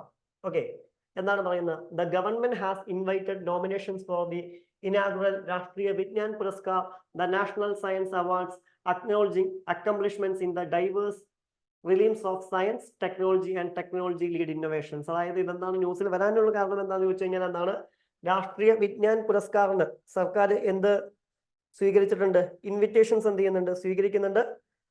അതിന്റെ ഭാഗമായിട്ടാണ് എന്ത് ചെയ്യുന്നത്, ഇത്തരം ഒരു ന്യൂസ് വരുന്നതായിട്ട് എന്ത് ചെയ്യാൻ പറ്റുക, നമുക്ക് കാണാൻ സാധിക്കുക. ഓക്കെ, ഈ അവാർഡ് ഇൻസ്റ്റിറ്റ്യൂട്ട് ചെയ്യുന്ന എപ്പോഴാണെന്ന് ചോദിച്ചു കഴിഞ്ഞാൽ എവിടെയാണ്, ലാസ്റ്റ് ഇയറിലാണ് എന്ത് ചെയ്യുന്നത്, ഇൻസ്റ്റിറ്റ്യൂട്ട് ചെയ്യുന്നതായിട്ട് എന്ത് ചെയ്യാൻ പറ്റുക, കാണാൻ പറ്റുക. ഏകദേശം 4 കാറ്റഗറീസിലാണ് എന്ത് ചെയ്യുന്നത്, ഈ അവാർഡ് എന്ത് ചെയ്യുന്നത്, കൊടുക്കുന്നത്. Okay, and 300 awards from various institutions and the accordance include a medal and സിറ്റാറിൻ, അതായത് ഒരു മെഡലും സിറ്റാറിനും അടങ്ങുന്നതാണ് അവാർഡ്. പക്ഷെ ഇതിന് എന്തുണ്ടായിരിക്കില്ല, മോണിറ്ററി പ്രൈസ് ഉണ്ടായിരിക്കില്ല. The scheduled date for announcement of winners May 11 national technology day. National technology day May 11 അന്നാണ് എന്ത് ചെയ്യുക, ഇതിന്റെ വിന്നേഴ്സിനെ എന്ത് ചെയ്യുക, അനൗൺസ് ചെയ്യാം. അതുപോലെ തന്നെ അവാർഡ് സെറിമണി എപ്പോഴാണ് നടക്കുക എന്ന് ചോദിച്ചു കഴിഞ്ഞാൽ, അവാർഡ് സെറിമണി നടക്കുന്ന എപ്പോഴാണ്, August 23 എന്ത് ചെയ്യുക, അവാർഡ് സെറിമണി എന്ത് ചെയ്യുക, നടക്കുക. എന്താണ് August 23 പ്രത്യേകത, നാഷണൽ സ്പേസ് ഡേ ആണ്. അപ്പൊ വേണമെങ്കിൽ ആലോചിച്ച് വെക്കണം, May 11 എന്ന് വിളിക്കുന്ന എന്താണ്, നാഷണൽ ടെക്നോളജി ഡേ ആണ്. ആൻഡ് August 23 എന്ന് പറയുന്നത് എന്താണ്, നാഷണൽ സ്പേസ് ഡേ ആണ്. അതുപോലെ തന്നെ ഇത് എന്നാണ് ഇൻസ്റ്റിറ്റ്യൂട്ട് ചെയ്തത് എന്ന് ചോദിച്ചു കഴിഞ്ഞാൽ, കഴിഞ്ഞ വർഷം എന്ന് പറഞ്ഞു കഴിഞ്ഞാൽ എപ്പോഴാണ്, 2023 എന്ത് ചെയ്യുന്നത്, ഇത്തരം ഒരു അവാർഡ് എന്താണ് ഇൻസ്റ്റിറ്റ്യൂട്ട് ചെയ്യുന്നതായിട്ട് എന്ത് ചെയ്യാൻ പറ്റുക, നമുക്ക് കാണാൻ പറ്റുക. അതുപോലെ തന്നെ മോണിറ്ററി പ്രൈസ് ഇല്ല എന്നുള്ളത് ഏതിന്റെ പ്രത്യേകതയാണ്, ഇതിന്റെ പ്രത്യേകതയാണ് അല്ലെ. അതുപോലെ തന്നെ ഇന്ന് വളരെ ഇമ്പോർട്ടന്റ് ആയിട്ട് ഡേ ആണ്. എന്താണ് ഇന്നത്തെ ഡേയുടെ പ്രത്യേകത, എന്താണ്, ആരെങ്കിലും നോക്കിയിരുന്നോ, എന്താണ് ഇന്നത്തെ ഡേയുടെ പ്രത്യേകത? ആൻഡ് ഇതിന്റെ സിഗ്നിഫിക്കൻസ് എന്താണെന്ന് ചോദിച്ചു കഴിഞ്ഞാൽ, ഞാൻ പറഞ്ഞു ഏകദേശം 4 കാറ്റഗറിയിലേക്കാണ് ഇത് കൊടുക്കുന്നത്. അതായത് സയൻസ് ആൻഡ് ടെക്നോളജിയുടെ തന്നെ എന്താണ് ഡിഫറെന്റ് ഫീൽഡിലേക്കാണ് ഇത് കൊടുക്കുന്നതായിട്ട് എന്ത് ചെയ്യാൻ പറ്റുക, നമുക്ക് കാണാൻ പറ്റും അല്ലെ. സയൻസ് ആൻഡ് സയന്റിഫിക് മേഖലയിൽ ഏറ്റവും നല്ല കോൺട്രിബ്യൂഷൻ നൽകുന്നവർക്കാണ് എന്ത് ചെയ്യുന്നത്, ഈ അവാർഡ് കൊടുക്കുന്നതായിട്ട് എന്ത് ചെയ്യാൻ പറ്റുക, കാണാൻ പറ്റുക. ഈ രാഷ്ട്രീയ വിജ്ഞാൻ പുരസ്കാർ എന്ന് പറയുന്നത് എന്താണ്, സയന്റിഫിക് പ്രോഗ്രസ് ആൻഡ് ഇന്നോവേഷൻസിന്റെ എന്താണ് ഒരു അടയാളമാണ് എന്നാണ് എന്ത് ചെയ്യുന്നത്, പറയുന്നത്. ഓക്കെ, അപ്പോൾ ആലോചിച്ച് വെക്കുക, ഇതെന്താണ് നിലവിൽ വന്ന തുടങ്ങിയ കാര്യങ്ങളൊക്കെ എന്ത് ചെയ്യുക, ആലോചിച്ച് വെക്കാം. ക്ലിയർ? നെക്സ്റ്റ് വൺ, കോടതിയുമായി ബന്ധപ്പെട്ട, സുപ്രീം കോർട്ടുമായി ബന്ധപ്പെട്ട ന്യൂസ് ആണ്. The prior approval for the investigation against government officials. എന്താണ് പറയുന്നത്, recently the Supreme Court has delivered a split verdict in the former Andhra Pradesh Chief Minister plea to quash an FIR first investigation report in the Allied Skill Development Scam case. Okay, ഇതുമായി ബന്ധപ്പെട്ട് ഒരു detailed explanation തന്നെ നിങ്ങളുടെ PDF കൊടുത്തിട്ടുണ്ട്. അത്രയും നിങ്ങൾ നോക്കേണ്ട ആവശ്യമില്ല, എന്താണെന്ന് അറിയാൻ വേണ്ടി കൊടുത്തു എന്നേ ഉള്ളൂ. ഓക്കെ, ഇവിടെ എന്താണ് ഉദ്ദേശിച്ചിരിക്കുന്നത്, അല്ലെങ്കിൽ എന്താണ് ഇത്തരം ഒരു കാര്യം കൊണ്ട്, അല്ലെങ്കിൽ ഇത്തരം ഒരു ജഡ്ജ്മെന്റ് സുപ്രീം കോടതി ഉദ്ദേശിക്കുന്നത് എന്ന് ചോദിച്ചു കഴിഞ്ഞാൽ, ഉദാഹരണമായിട്ട് നമുക്കറിയാം എന്ത് ചെയ്യാറുണ്ട്, ഗവൺമെന്റിനെതിരെ അല്ലെങ്കിൽ ഗവൺമെന്റ് ഒഫീഷ്യൽസിനെതിരെ എന്ത് ചെയ്യാറുണ്ട്, നമ്മൾ പലപ്പോഴും എന്ത് ചെയ്യാറുണ്ട്, കേസുകൾ രജിസ്റ്റർ ചെയ്യാറുണ്ട്. അവരെ സുപ്രീം കോടതിയിലോ അല്ലെങ്കിൽ മറ്റു കോടതികളോ ഒക്കെ എന്ത് ചെയ്യാറുണ്ട്, നമ്മൾ വിളിച്ചു വരുത്താറുണ്ട് അല്ലെ. അതുമായി ബന്ധപ്പെട്ടാണ് എന്ത് ചെയ്യുന്നത്, ഈ ഒരു ന്യൂസ് എന്ത് ചെയ്യുന്നത്, വന്നിരിക്കുന്നത്. അല്ലെങ്കിൽ അവരെ വിളിച്ചു വരുത്തുന്നതുമായി ബന്ധപ്പെട്ടാണ് എന്ത് ചെയ്യുന്നത്, ഇത്തരം ഒരു ന്യൂസ് വന്നിരിക്കുന്നതായിട്ട് എന്ത് ചെയ്യാൻ പറ്റുക, നമുക്ക് കാണാൻ പറ്റാം. ഓക്കെ, എന്താണ് ന്യൂസ് എന്ന് പറയുന്നത് നോക്കാം. The Supreme Court delivered a split verdict on the interpretation and applicability of section 17 of the Prevention of Corruption Act 1988, അതായത് 1988 പ്രിവെൻഷൻ ഓഫ് കറപ്ഷൻ ആക്ടിന്റെ 17A ബന്ധപ്പെട്ടാണ് എന്ത് ചെയ്യുന്നത്, ഇത്തരം ഒരു ജഡ്ജ്മെന്റ് സുപ്രീം കോടതി ഇറക്കിയിരിക്കുന്നതായിട്ട് കാണാൻ പറ്റുക. എന്താണ് പറയുന്നത്? One judge stated that prior approval for conducting a probe for alleged offences under the Prevention of Corruption Act against the former CM was necessary. However, the refused to quash the remand order and the guaranteed liberty to the state to seek such approval. അതായത് എന്താണ്, ഒരു judge എന്താണ് പ്രസ്താവിച്ചത്, അതായത് മുൻകൂർ അനുമതിക്ക് ആരോപണ വിധേയനായ കുറ്റകൃത്യങ്ങൾക്കായിട്ട് എന്താണ് ഒരു അന്വേഷണം നടത്തുന്നുണ്ട് എന്ന് വെക്കുക മുൻ മുഖ്യമന്ത്രിക്കെതിരെ. ഇതെന്താണ്, നമുക്കറിയാം പ്രിവെൻഷൻ ഓഫ് കറപ്ഷൻ ആക്ട് പ്രകാരം എന്താണ് നിർബന്ധമാണ്. ഓക്കെ, ഇതുമായി ബന്ധപ്പെട്ടാണ് ന്യൂസ് വന്നിരിക്കുന്നത്. എന്താണ് പറയുന്നത്? Whenever another judge held that section 17A would not apply the respectively and upheld the High Court ordering refusing the quash of FIR. അതായത് എന്ത് ചെയ്യുന്നുണ്ട് ഇവിടെ പറയുന്നത് എന്താണെന്ന് വെച്ച് കഴിഞ്ഞാൽ, മറ്റൊരു ജഡ്ജി എന്താണ് പറഞ്ഞത്, 17A എന്ന് പറയുന്ന സെക്ഷൻ എന്താണ് മുൻകാലത്തേക്ക് എന്തല്ല ബാധകമല്ല. അതായത് നമുക്കറിയാം ചില സെക്ഷൻസ് എന്താണ് മുൻകാല വിധേയമായി ബാധകമാണ്, ചില സെക്ഷൻസ് എന്തല്ല മുൻകാല വിധേയമായിട്ട് എന്തല്ല ബാധകമല്ല.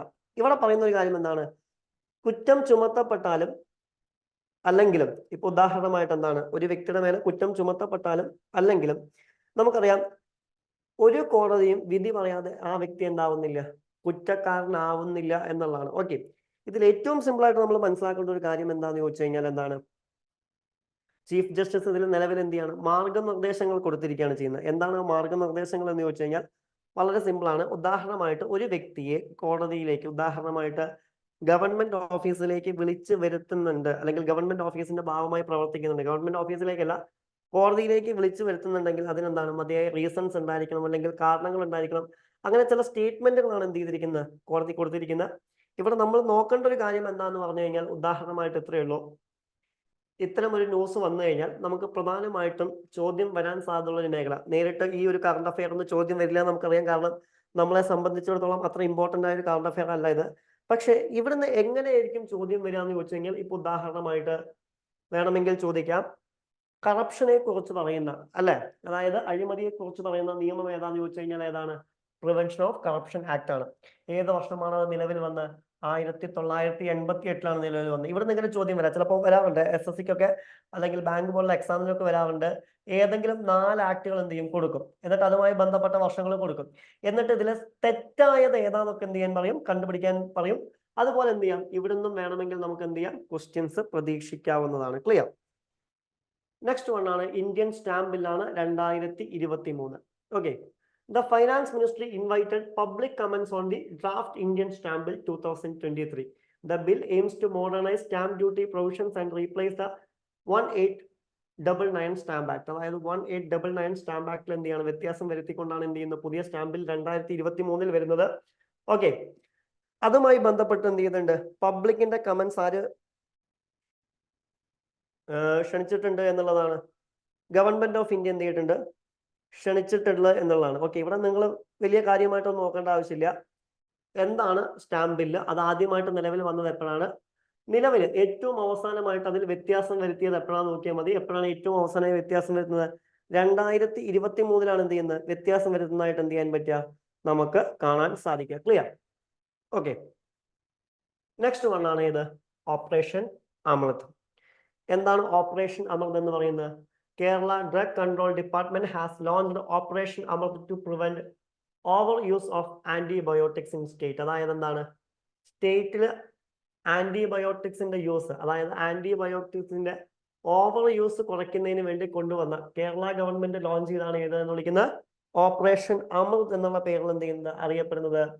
ഇതിന്റെ ലക്ഷ്യം എന്താണ്? It aims to detect over the counter sale of antibiotics without doctors prescription. അതായത് ഡോക്ടറുടെ പ്രിസ്ക്രിപ്ഷൻ ഇല്ലാതെ എന്ത് ചെയ്യുന്നുണ്ട്, ആന്റിബയോട്ടിക് എന്ത് ചെയ്യുന്നുണ്ട്, അധികം വിൽക്കുന്നുണ്ടോ എന്നൊക്കെ നോക്കുക എന്നുള്ളതാണ് ഏതിന്റെ ലക്ഷ്യം, ഓപ്പറേഷൻ അമൃതിന്റെ എന്താണ് ലക്ഷ്യം എന്ന് വിളിക്കുന്നത്. ഓക്കെ, അതുപോലെ തന്നെ ഓപ്പറേഷൻ അമൃതുമായി ബന്ധപ്പെട്ട മറ്റ് കാര്യങ്ങൾ എന്തൊക്കെയാണെന്ന് വെച്ച് കഴിഞ്ഞാൽ എന്താണ്, in 2018 became the first state in India that came up with Kerala Antimicrobial Resistance Strategic Action Plan, which is allied with the India's National Action Plan on AMR.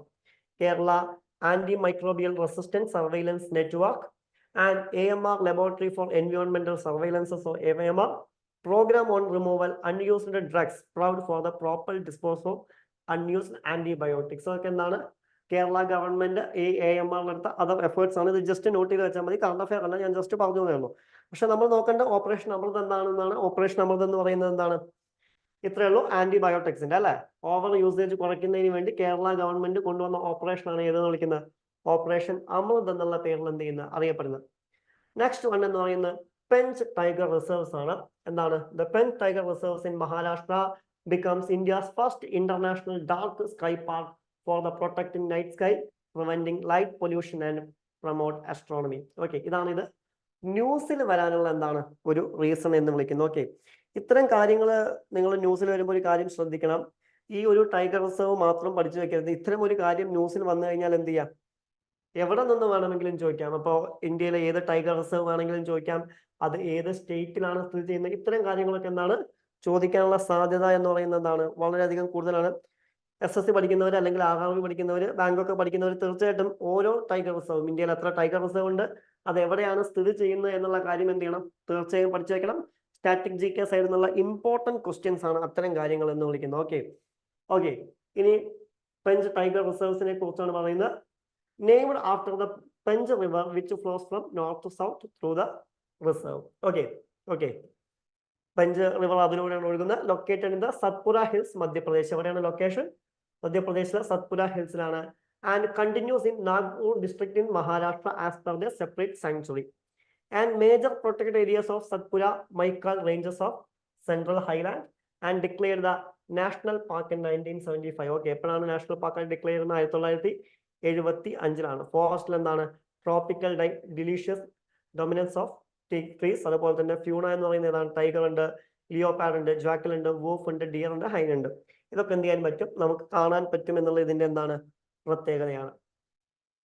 Tibetan brown beer ആണ്. And another one in news. India has recorded its first ever confirmed sighting of a rare Tibetan brown bear, Urus actros pernicious in the Sikkim. Okay, ഇതിന്റെ scientific name ആണ്. ഇനി Tibetan brown ബിയറിനെ കുറിച്ച് പറയുകയാണെങ്കിൽ എന്താണ്? ഇത് എന്ത് പേരിലാണ് അറിയപ്പെടുന്നത്? ടിബറ്റൻ ബ്ലൂ ബിയർ എന്നുള്ള പേരിൽ കൂടി എന്ത് ചെയ്യുന്നുണ്ട്?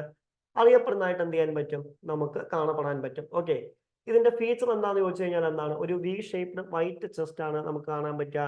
ഇനി ഇത് ഹാബിറ്റേറ്റ് എന്താണെന്ന് ചോദിച്ചു കഴിഞ്ഞാൽ എന്താണ്? Inhabits alpine forest, meadows and the steep and elevations from 2000 to 4500 meters ആണ്. And mainly found in Nepal, Bhutan, Tibetan plateau. ഇതിൽ പ്രധാനമായിട്ടും നമ്മൾ നോക്കേണ്ടതാണ് ഇത് എവിടെയൊക്കെയാണ് കാണപ്പെടുന്നത് എന്ന് വെച്ച് കഴിഞ്ഞാൽ എവിടെയാണ്? നേപ്പാൾ, ഭൂട്ടാൻ, അതുപോലെ തന്നെ എന്താണ് ടിബറ്റൻ പ്ലാറ്റൂലൊക്കെയാണ് എന്ത് ചെയ്യുന്നത്? ഇതിനെ കാണപ്പെടുന്നതായിട്ട് എന്ത് ചെയ്യാൻ പറ്റുക? നമുക്ക് കാണാൻ സാധിക്കുക. ഓക്കെ, ഇത്രയും കാര്യങ്ങളാണ് പ്രധാനമായിട്ടും ഈ സൈഡ് നോക്കേണ്ടത്. നമ്മൾ വളരെ ഡീപ്പായിട്ട് എന്ത് ചെയ്യേണ്ട ആവശ്യമില്ല, പോകേണ്ട ആവശ്യമില്ല. ഇനി നെക്സ്റ്റ് ന്യൂസ് എന്ന് പറയുന്ന ഒരു ലൊക്കേഷനാണ്. ന്യൂസിൽ വന്നൊരു ലൊക്കേഷനാണ്. ഏതാണ്? Republic of ന്യൂറു. ഓക്കെ, എന്താണ് ഇത് ന്യൂസിൽ വരാൻ കാരണം? ന്യൂറു announced to reorganize the People's Republic of China under the One China principle, break the diplomatic ties with the Taiwan authorities. ഇതാണ് ഇത് ന്യൂസിൽ വരാനുള്ള ഒരു കാരണം എന്ന് പറയുന്നത്. ഓക്കെ, നമുക്കറിയാം സാധാരണ ഇങ്ങനെ ഒരു ലൊക്കേഷൻ ന്യൂസിൽ വരികയാണെങ്കിൽ നമ്മൾ അതിനെക്കുറിച്ചുള്ള പ്രധാനമായിട്ടുള്ള കാര്യങ്ങളാണ് നോക്കാറുള്ളത്. അവിടെയുള്ള കറണ്ട് അഫെയർ എന്ന് പറയുന്നത് എന്താണ്? ഇപ്പൊ ഉദാഹരണമായിട്ട് അതിന്റെ പൊളിറ്റിക്കൽ ഫീച്ചേഴ്സും അതിന്റെ ജോഗ്രഫിക്കൽ ഫീച്ചേഴ്സും ആണ് നോക്കാറ്. ആൻഡ് എന്നും പറയുന്ന പോലെ തന്നെ ഞാൻ എന്നും പറയുന്നു, തീർച്ചയായിട്ടും ഇത്തരം ലൊക്കേഷൻസ് നിങ്ങൾ നിങ്ങളുടെ വേൾഡ് മാപ്പിൽ എന്ത് ചെയ്യണം?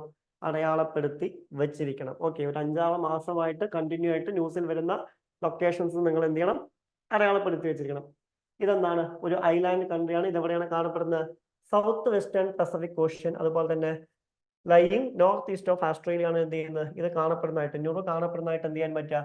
നമുക്ക് കാണാൻ സാധിക്കാം. ഓക്കെ, ഇത് എന്തിന്റെ ഭാഗമാണ്? മൈക്രോനീസിയ, അതായത് ഗ്രൂപ്പ് ഓഫ് ഐലാൻഡ്സിന്റെ ഭാഗമാണ്. അതുപോലെ തന്നെ സൗത്ത് ഓഫ് ഇക്വേറ്ററിന്റെ അടുത്താണ് ഇതിന്റെ ലൊക്കേഷൻ എന്ന് വിളിക്കുന്നത്. നൈബറിംഗ് ഐലാൻഡ് ഏതൊക്കെയാന്ന് ചോദിച്ചു കഴിഞ്ഞാൽ ഏതാണ്? സോളോമോൻ, ബനാദ ആൻഡ് കിർബാറ്റി ഒക്കെയാണ് ഇതിന്റെ അടുത്ത് വരുന്നത്. അതുപോലെ തന്നെ ജോഗ്രഫിക്കൽ ഫീച്ചർ എന്താണെന്ന് ചോദിച്ചു കഴിഞ്ഞാൽ എന്താണ്? ഇതൊരു കോറൽ ഐലാൻഡ് ആണ്. അതുപോലെ തന്നെ എന്താണ്? With a central plateau which is largely composed of rock and phosphate and leached from guano or bird droppings. Highest peak ഏതാണെന്ന് ചോദിച്ചു കഴിഞ്ഞാൽ എന്താണ്? കമാൻഡ് റിഡ്ജ് ആണ്. ഇത് ഹയസ്റ്റ് പീക്ക് എന്ന പേരിലൊക്കെ എന്ത് ചെയ്യുന്ന അറിയപ്പെടുന്നത്. അപ്പൊ ഇത്രയും ഫീച്ചേഴ്സ്, ജോഗ്രഫിക്കൽ ഫീച്ചേഴ്സും അതുപോലെ തന്നെ എന്താണ് പൊളിറ്റിക്കൽ ഫീച്ചേഴ്സും എന്ത് ചെയ്യുക? നോട്ട് ചെയ്ത് വെക്കുക. ഓക്കെ, നെക്സ്റ്റ് വൺ എന്ന് പറയുന്നത് ചിത്രഗഡ് ഫോർട്ടാണ്. ഓക്കെ, എന്താണ് പറയുന്നത്? Supreme court has put a hold on use of explosive for mining or minerals in 5 kilometers radius in the Chittorgarh fort. ഇപ്പൊ ഉദാഹരണമായിട്ട് നിങ്ങൾ പല രീതിയിലും എന്ത് ചെയ്യുന്നുണ്ടാവും, ഈ മൈനിങ്ങിനെ പറ്റി ന്യൂസ് കണ്ടാവും. ഇപ്പൊ ഈ ഇടയ്ക്ക് നിങ്ങൾ കേട്ടോന്നറിയില്ല, റാറ്റ് ഹോൾ മൈനിങ് കേട്ടിട്ടുണ്ടോ ആരെങ്കിലും? റാറ്റ് ഹോൾ മൈനിങ് എന്ന് നിങ്ങൾ ആരെങ്കിലും കേട്ടിട്ടുണ്ടോ? എനിവൺ?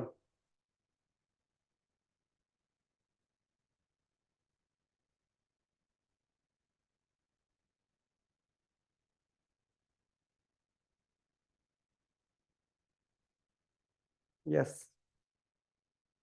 Yes, yes. നമ്മുടെ ഇന്ത്യയിൽ തന്നെ അല്ലേ ഒരു റെസ്ക്യൂ മെഷർ ആയിരുന്നു ഏത്? റാറ്റ് ഹോൾ മൈനിങ് എന്ന് വിളിക്കുന്നത് അല്ലേ? ഇപ്പോൾ നമുക്കറിയാം ഇത്തരം കാര്യങ്ങളുമായി ബന്ധപ്പെട്ട് വരുമ്പോൾ ഇപ്പോൾ ഓൾറെഡി റാറ്റ് ഹോൾ മൈനിങ് എന്താണ്? Yes, practised in Meghalaya. Yes. അപ്പൊ ഈ റാറ്റ് ഹോൾ മൈനിങ് ഒക്കെ എന്താണ്? പലപ്പോഴും നമുക്കറിയാം ബാൻ ചെയ്തൊരു കാര്യമാണ് ഏത് എന്ന് വിളിക്കുന്നത്, ഈ റാറ്റ് ഹോൾ മൈനിങ് എന്നൊക്കെ എന്ത് ചെയ്യുന്നത് അറിയപ്പെടുന്നത്. പക്ഷെ ചില സാഹചര്യങ്ങൾ അല്ലെങ്കിൽ ചില സന്ദർഭങ്ങളിലൊക്കെ എന്ത് ചെയ്യേണ്ടി വരാറുണ്ട്, നമുക്ക് പല ഈ സംരക്ഷിക്കുന്നതിനോ മറ്റു കാര്യങ്ങൾക്ക് വേണ്ടിയിട്ട് എന്ത് ചെയ്യാറുണ്ട്, ഇത്തരം കാര്യങ്ങൾ ഉപയോഗിക്കേണ്ടി വരാറുണ്ട്. ഈ പ്രാവശ്യം ന്യൂസിൽ വന്നിരിക്കുന്നത് എന്താണ്? Supreme court has put hold use of explosive for mining of minerals in 5 kilometers radio of Chittorgarh fort. അതായത് ചിത്രഗഡ് ഫോർട്ടിന്റെ റേഡിയസിൽ 5 kilometer റേഡിയസിൽ മിനറൽസ് എന്താണ് മൈൻ ചെയ്യുന്നതിന് വേണ്ടി എന്ത് ഉപയോഗിക്കരുത്? എക്സ്പ്ലോസീവ്സ് എന്ത് ചെയ്യരുത്? ഉപയോഗിക്കരുത് എന്നാണ് പറഞ്ഞിരിക്കുന്നതായിട്ട് എന്ത് ചെയ്യാൻ പറ്റുക? നമുക്ക് കാണാൻ പറ്റും. ഓക്കെ, എന്തുകൊണ്ടാണ് അത് എന്നുള്ളത് നമുക്കറിയാം. ഉദാഹരണമായിട്ട് അത്തരം ഒരു ഫോർട്ടിൽ ഇത് ഉപയോഗിക്കരുത്, അല്ലെങ്കിൽ ഇതിന്റെ 5 kilometer റേഡിയസിൽ ഇത് ഉപയോഗിക്കരുത് എന്ന് സുപ്രീം കോർട്ട് പറയുന്നതിനുള്ള കാരണം എന്തായിരിക്കും? എനിവൺ?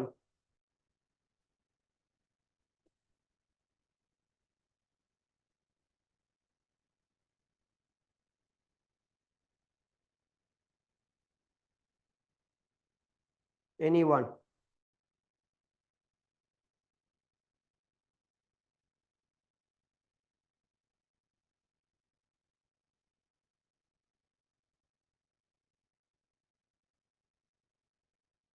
ആരും റിപ്ലൈ തരുന്നില്ലല്ലോ. എന്തായിരിക്കും കാരണം എന്ന് പറയുന്നത്? എന്തായിരിക്കും?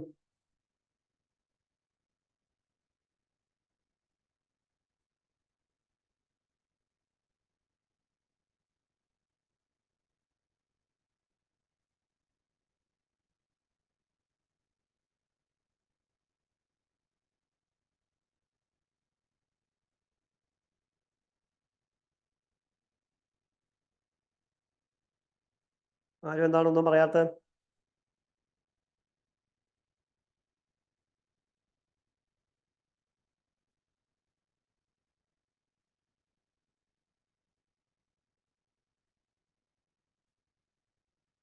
യെസ്, അതെ. അതായത് നമുക്കറിയാം ഇത്തരം ഈ ബിൽഡിങ്ങുകൾ എന്നൊക്കെ പറയുന്നത് എന്താണ്, നമ്മുടെ ആർക്കിയോളജിക്കൽ സർവേ ഓഫ് ഇന്ത്യയുടെ അണ്ടറിൽ വരുന്ന, അല്ലെങ്കിൽ നമ്മുടെ എന്താണ്, ഉദാഹരണമായിട്ട് ഏറ്റവും സിമ്പിളായി പറഞ്ഞു കഴിഞ്ഞാൽ നമ്മൾ പ്രൊട്ടക്ട് ചെയ്യുന്ന മോണുമെന്റ്സ് ആണല്ലേ. അതുകൊണ്ടാണ് എന്ത് ചെയ്യുന്നത്, ഇത്തരം ഒരു ന്യൂസ് എന്താണ് വരാൻ കാരണം എന്ന് വിളിക്കുന്നത്. ഓക്കെ, അതുകൊണ്ടാണ് ഇത്തരം ഒരു ന്യൂസ് എന്താണ് വരാൻ കാരണം എന്ന് വിളിക്കുന്നത്. ഓക്കെ, അല്ലാണ്ട് വേറെ ഒന്നുമല്ല. ഇനി ഇതുമായി ബന്ധപ്പെട്ട് എന്താണ് ഫീച്ചേഴ്സ് എന്ത് ചെയ്യാം നമുക്ക് നോക്കി നോക്കാം. ഓക്കെ, ഇതുമായി ബന്ധപ്പെട്ട ഫീച്ചേഴ്സ് ഏതൊക്കെയാണെന്ന് എന്ത് ചെയ്യാം നമുക്ക് നോക്കി നോക്കാം. ക്ലിയർ? നെക്സ്റ്റ് വൺ, ഇതിന്റെ ഏറ്റവും വലിയ പ്രത്യേകത എന്താണെന്ന് ചോദിച്ചു കഴിഞ്ഞാൽ എന്താണ്, ലോങ്ങസ്റ്റ് ഫോർട്ട് ഇൻ ഇന്ത്യയാണ്. ഇന്ത്യയിലെ തന്നെ എന്താണ് ലോങ്ങസ്റ്റ് ഫോർട്ടാണ് ഏത് എന്നറിയപ്പെടുന്നത്. ഈ പേരിൽ എന്ത് ചെയ്യുന്നത് അറിയപ്പെടുന്നതായിട്ട് എന്ത് ചെയ്യാൻ പറ്റുക നമുക്ക് കാണാൻ പറ്റുക എന്നുള്ളതാണ്. ഓക്കെ, അപ്പോൾ എന്താണ് ഇന്ത്യയിൽ എന്താണ് ലോങ്ങസ്റ്റ് ഫോർട്ടാണിത്. And one of the 6 hill forest Rajasthan which are part of UNESCO world heritage site. അതുപോലെ തന്നെ എന്താണ് യുനെസ്കോന്റെ എന്താണ് വേൾഡ് ഹെറിറ്റേജ് സൈറ്റിന്റെ കൂടി ഭാഗമാണ് ഏത് എന്ന് വിളിക്കുന്നത്, ഇത്തരം ഒരു ഫോർട്ട് എന്ന് വിളിക്കുന്നത്. അതുപോലെ തന്നെ എന്താണ് other 5 ഇൻക്ലൂഡ്, ഇത് കൂടാതെ എന്താണ് ഏതൊക്കെയാണ് വരുന്നത്, ഉദാഹരണമായിട്ട് കുംഭൽഗൃഹ്, സ്വാസി മധോഹർ, അതുപോലെ തന്നെ ജൽവാർ, ജയ്പൂർ, അതുപോലെ തന്നെ ജയ്സാൽമീർ ഒക്കെ ഇതിന്റെ ഭാഗമാണ്. മീൻസ് യുനെസ്കോ വേൾഡ് ഹെറിറ്റേജ് സൈറ്റിന്റെ ഭാഗമാണ് ബാക്കിയുള്ള 5 ഇനി കൺസ്ട്രക്ട് ചെയ്ത ആരാന്ന് ചോദിച്ചു കഴിഞ്ഞാൽ എന്താണ് ചിത്രകട ഓഫ് മോരി ഡൈനാസ്റ്റി ആണ്. അതുപോലെ തന്നെ ഇതിന് 7 ഗേറ്റ്സ് വൈസ് ആണുള്ളതായിട്ട് എന്ത് ചെയ്യാൻ പറ്റുക നമുക്ക് കാണാൻ പറ്റും. ഓക്കെ, എന്താണ് റാണ കുംഭ വിത്ത് റാമ പോളാസ്, ഫൈൻ ലൈറ്റ്. ആൻഡ് മോണുമെന്റ്സ് ആണ് എന്താണ് വിജയസ്തംഭ, കീർത്തിസ്തംഭ, രാമകുംബ്ലാസ് പ്ലേസ്, റാണി പത്മിനീസ് പാലസ് ഒക്കെ എന്താണ് ഇതിലെ മോണുമെന്റ്സ് ആണ്. ഇനി എവറി ഇയർ ഇതിൽ എന്താ നടക്കാറുള്ളത്? ജഹൂർ മേള നടക്കുന്ന എവിടെയാണ്? ഇവിടെ വെച്ചിട്ടാണ് നടക്കുന്നതായിട്ട് എന്ത് ചെയ്യാൻ പറ്റുക? നമുക്ക് കാണാൻ പറ്റും. അതൊക്കെ തന്നെയാണ് ഇതിന്റെ പ്രത്യേകത എന്ന് പറയുന്നത്. ഓക്കെ, നെക്സ്റ്റ് ആരാണ് ന്യൂസ് എന്ന് ചോദിച്ചു കഴിഞ്ഞാൽ ആരാണ്? ലാൽ ബഹദൂർ ശാസ്ത്രിയാണ് എന്താണ് നെക്സ്റ്റ് ന്യൂസിൽ വരുന്ന ഇന്ത്യയുടെ സെക്കൻഡ് പ്രൈം മിനിസ്റ്റർ ആണ് എന്നാണ്. അദ്ദേഹത്തിന്റെ ഡെത്ത് ആനിവേഴ്സറിയുമായി ബന്ധപ്പെട്ടാണ് ന്യൂസ് വന്നിരിക്കുന്നത്. ഓക്കെ, ഇനി അദ്ദേഹത്തിന്റെ കോൺട്രിബ്യൂഷൻസ് നോക്കിക്കഴിഞ്ഞാൽ അറിയാം എന്താണ്, ഒരുപാട് മാസ് മൂവ്മെന്റ്സിൽ എന്താണ് പങ്കെടുത്തൊരു വ്യക്തിയാണ്. 1946 എന്ത് ചെയ്തു? Elected to Uttar Pradesh legislative assembly അല്ലെ. ഉത്തർപ്രദേശ് ലെജിസ്ലേറ്റീവ് അസംബ്ലിയിലേക്ക് എന്ത് ചെയ്തു? ഇലക്ട് ചെയ്തു. അതുപോലെ തന്നെ എന്താണ് പിന്നീട് parliamentary secretary to chief minister ആയിട്ട് എന്ത് ചെയ്തു? അപ്പോയിന്റ് ചെയ്യപ്പെട്ടു. അതുപോലെ തന്നെ എന്താണ് ഇൻഡോ പാകിസ്ഥാൻ വാറിന്റെ സമയത്ത് 1965 എന്ത് ചെയ്തിട്ടുണ്ട്? അദ്ദേഹം കൺട്രിയെ ലീഡ് ചെയ്തു. അന്ന് കൊടുത്ത സ്ലോഗനാണ് ഏതെന്ന് വിളിക്കുന്നത്? ജയ് ജവാൻ ആൻഡ് ജയ് കിസാൻ എന്ന് പറയുന്ന. ആൻഡ് ഇദ്ദേഹം എന്തിനെ പ്രൊമോട്ട് ചെയ്യുന്നുണ്ട്? White revolution. നമുക്കറിയാം അല്ലെ, വർഗീസ് കുര്യന്റെ നേതൃത്വത്തിലാണ് എന്തിന് തുടക്കം കുറിച്ചത്? വൈറ്റ് റെവല്യൂഷൻ എന്ത് ചെയ്ത് തുടക്കം കുറിച്ചത്. ഇന്ന് നമുക്കറിയാം പാലും പാലുൽപ്പന്നങ്ങളും കയറ്റി അയക്കുന്ന എത്രാമത്തെ രാജ്യമാണ് ഇന്ന് ഇന്ത്യ എന്ന് നോട്ട് ചെയ്ത് വെക്കുക. അറിയുമെങ്കിൽ കമന്റ്സിൽ ഒന്ന് ജസ്റ്റ് പറയാം. പാലും പാലുൽപ്പന്നങ്ങളും കയറ്റി അയക്കുന്ന എത്രാമത്തെ രാജ്യമാണ് ഇന്ത്യ? 1 ആണോ 2 ആണോ 3 ആണോ? ആൻഡ് 1966 എന്ത് ചെയ്യുന്നുണ്ട്? ഭാരതരത്ന കൊടുത്തിട്ട് എന്ത് ചെയ്യുന്നുണ്ട്? ഇദ്ദേഹത്തെ നമ്മൾ എന്ത് ചെയ്തിട്ടുണ്ട്? പ്രശംസിച്ചായിട്ട് കാണാൻ പറ്റും. ഇതാണ് ഇദ്ദേഹത്തിന്റെ പ്രത്യേകതകൾ എന്ന് വിളിക്കുന്നത്. ഓക്കെ, ആൻഡ് എനിവൺ എത്രാമത്തെ രാജ്യമാണ് ഇന്ത്യ അറിയാവോ?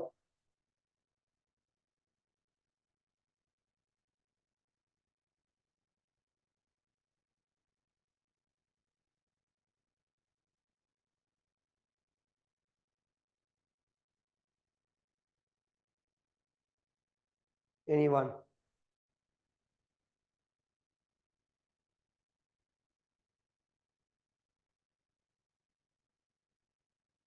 ഫസ്റ്റ് ആണെന്ന് ഉറപ്പാണോ?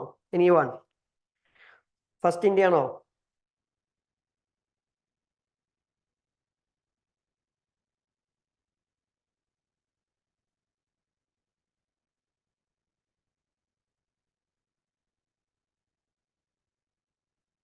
ഒന്ന് നോട്ട് ചെയ്ത് നോക്കിയാൽ. എന്നാലും ഫസ്റ്റ് അല്ല, ജസ്റ്റ് ഒന്ന് റീഫ്രഷ് ചെയ്യുക. റിപ്പോർട്ടുകളിൽ വ്യത്യാസമുണ്ട്. ഓക്കെ, അതുകൊണ്ടാണ് ഞാൻ ചോദിക്കാൻ കാരണം. ഒന്നും കൂടി ജസ്റ്റ് റീഫ്രഷ് ചെയ്ത് നോക്കുക. ഫസ്റ്റ് തന്നെയാണോ? Just Google it. ഓക്കെ, എന്തായാലും നിലവിൽ എന്തല്ല, ഫസ്റ്റ് അല്ല ഇന്ത്യ എന്ന് പറയുന്ന ഒരു രാജ്യം. ഒന്ന് ജസ്റ്റ് അത് ആരാണ് ഒന്നാമത്തെ റാങ്കിലേക്ക് വരുന്നതെന്ന് ജസ്റ്റ് നോക്കി നോക്കുക. ഓക്കെ, ജസ്റ്റ് പറഞ്ഞു എന്നേ ഉള്ളൂ. ചിലപ്പോൾ അത് ചോദിക്കാൻ സാധ്യതയുള്ള ഒരു ക്വസ്റ്റ്യൻ ആണ്. ഓക്കെ, അപ്പൊ ഇതുകൊണ്ടാണ് എന്താണ് ഇദ്ദേഹം ന്യൂസിൽ വരുന്നതായിട്ടല്ല, ലാൽ ബഹദൂർ ശാസ്ത്രി എന്താണ് ന്യൂസിൽ വരുന്നതായിട്ട് എന്ത് ചെയ്യാൻ പറ്റുക? നമുക്ക് കാണാൻ പറ്റുക. ക്ലിയർ? ഓക്കെ, നെക്സ്റ്റ് ന്യൂസ് എന്താണ്? ഗുരുവായൂർ ടെമ്പിൾ ആണ്. എന്തുകൊണ്ടാണ് ഗുരുവായൂർ ടെമ്പിൾ ന്യൂസിൽ വരാൻ കാരണം എന്ന് എന്ത് ചെയ്യാം? നമുക്കറിയാം. എന്തുകൊണ്ടാണ് ഗുരുവായൂർ ടെമ്പിൾ ന്യൂസിൽ വരാൻ എന്തായിരുന്നു കാരണം? എനിവൺ?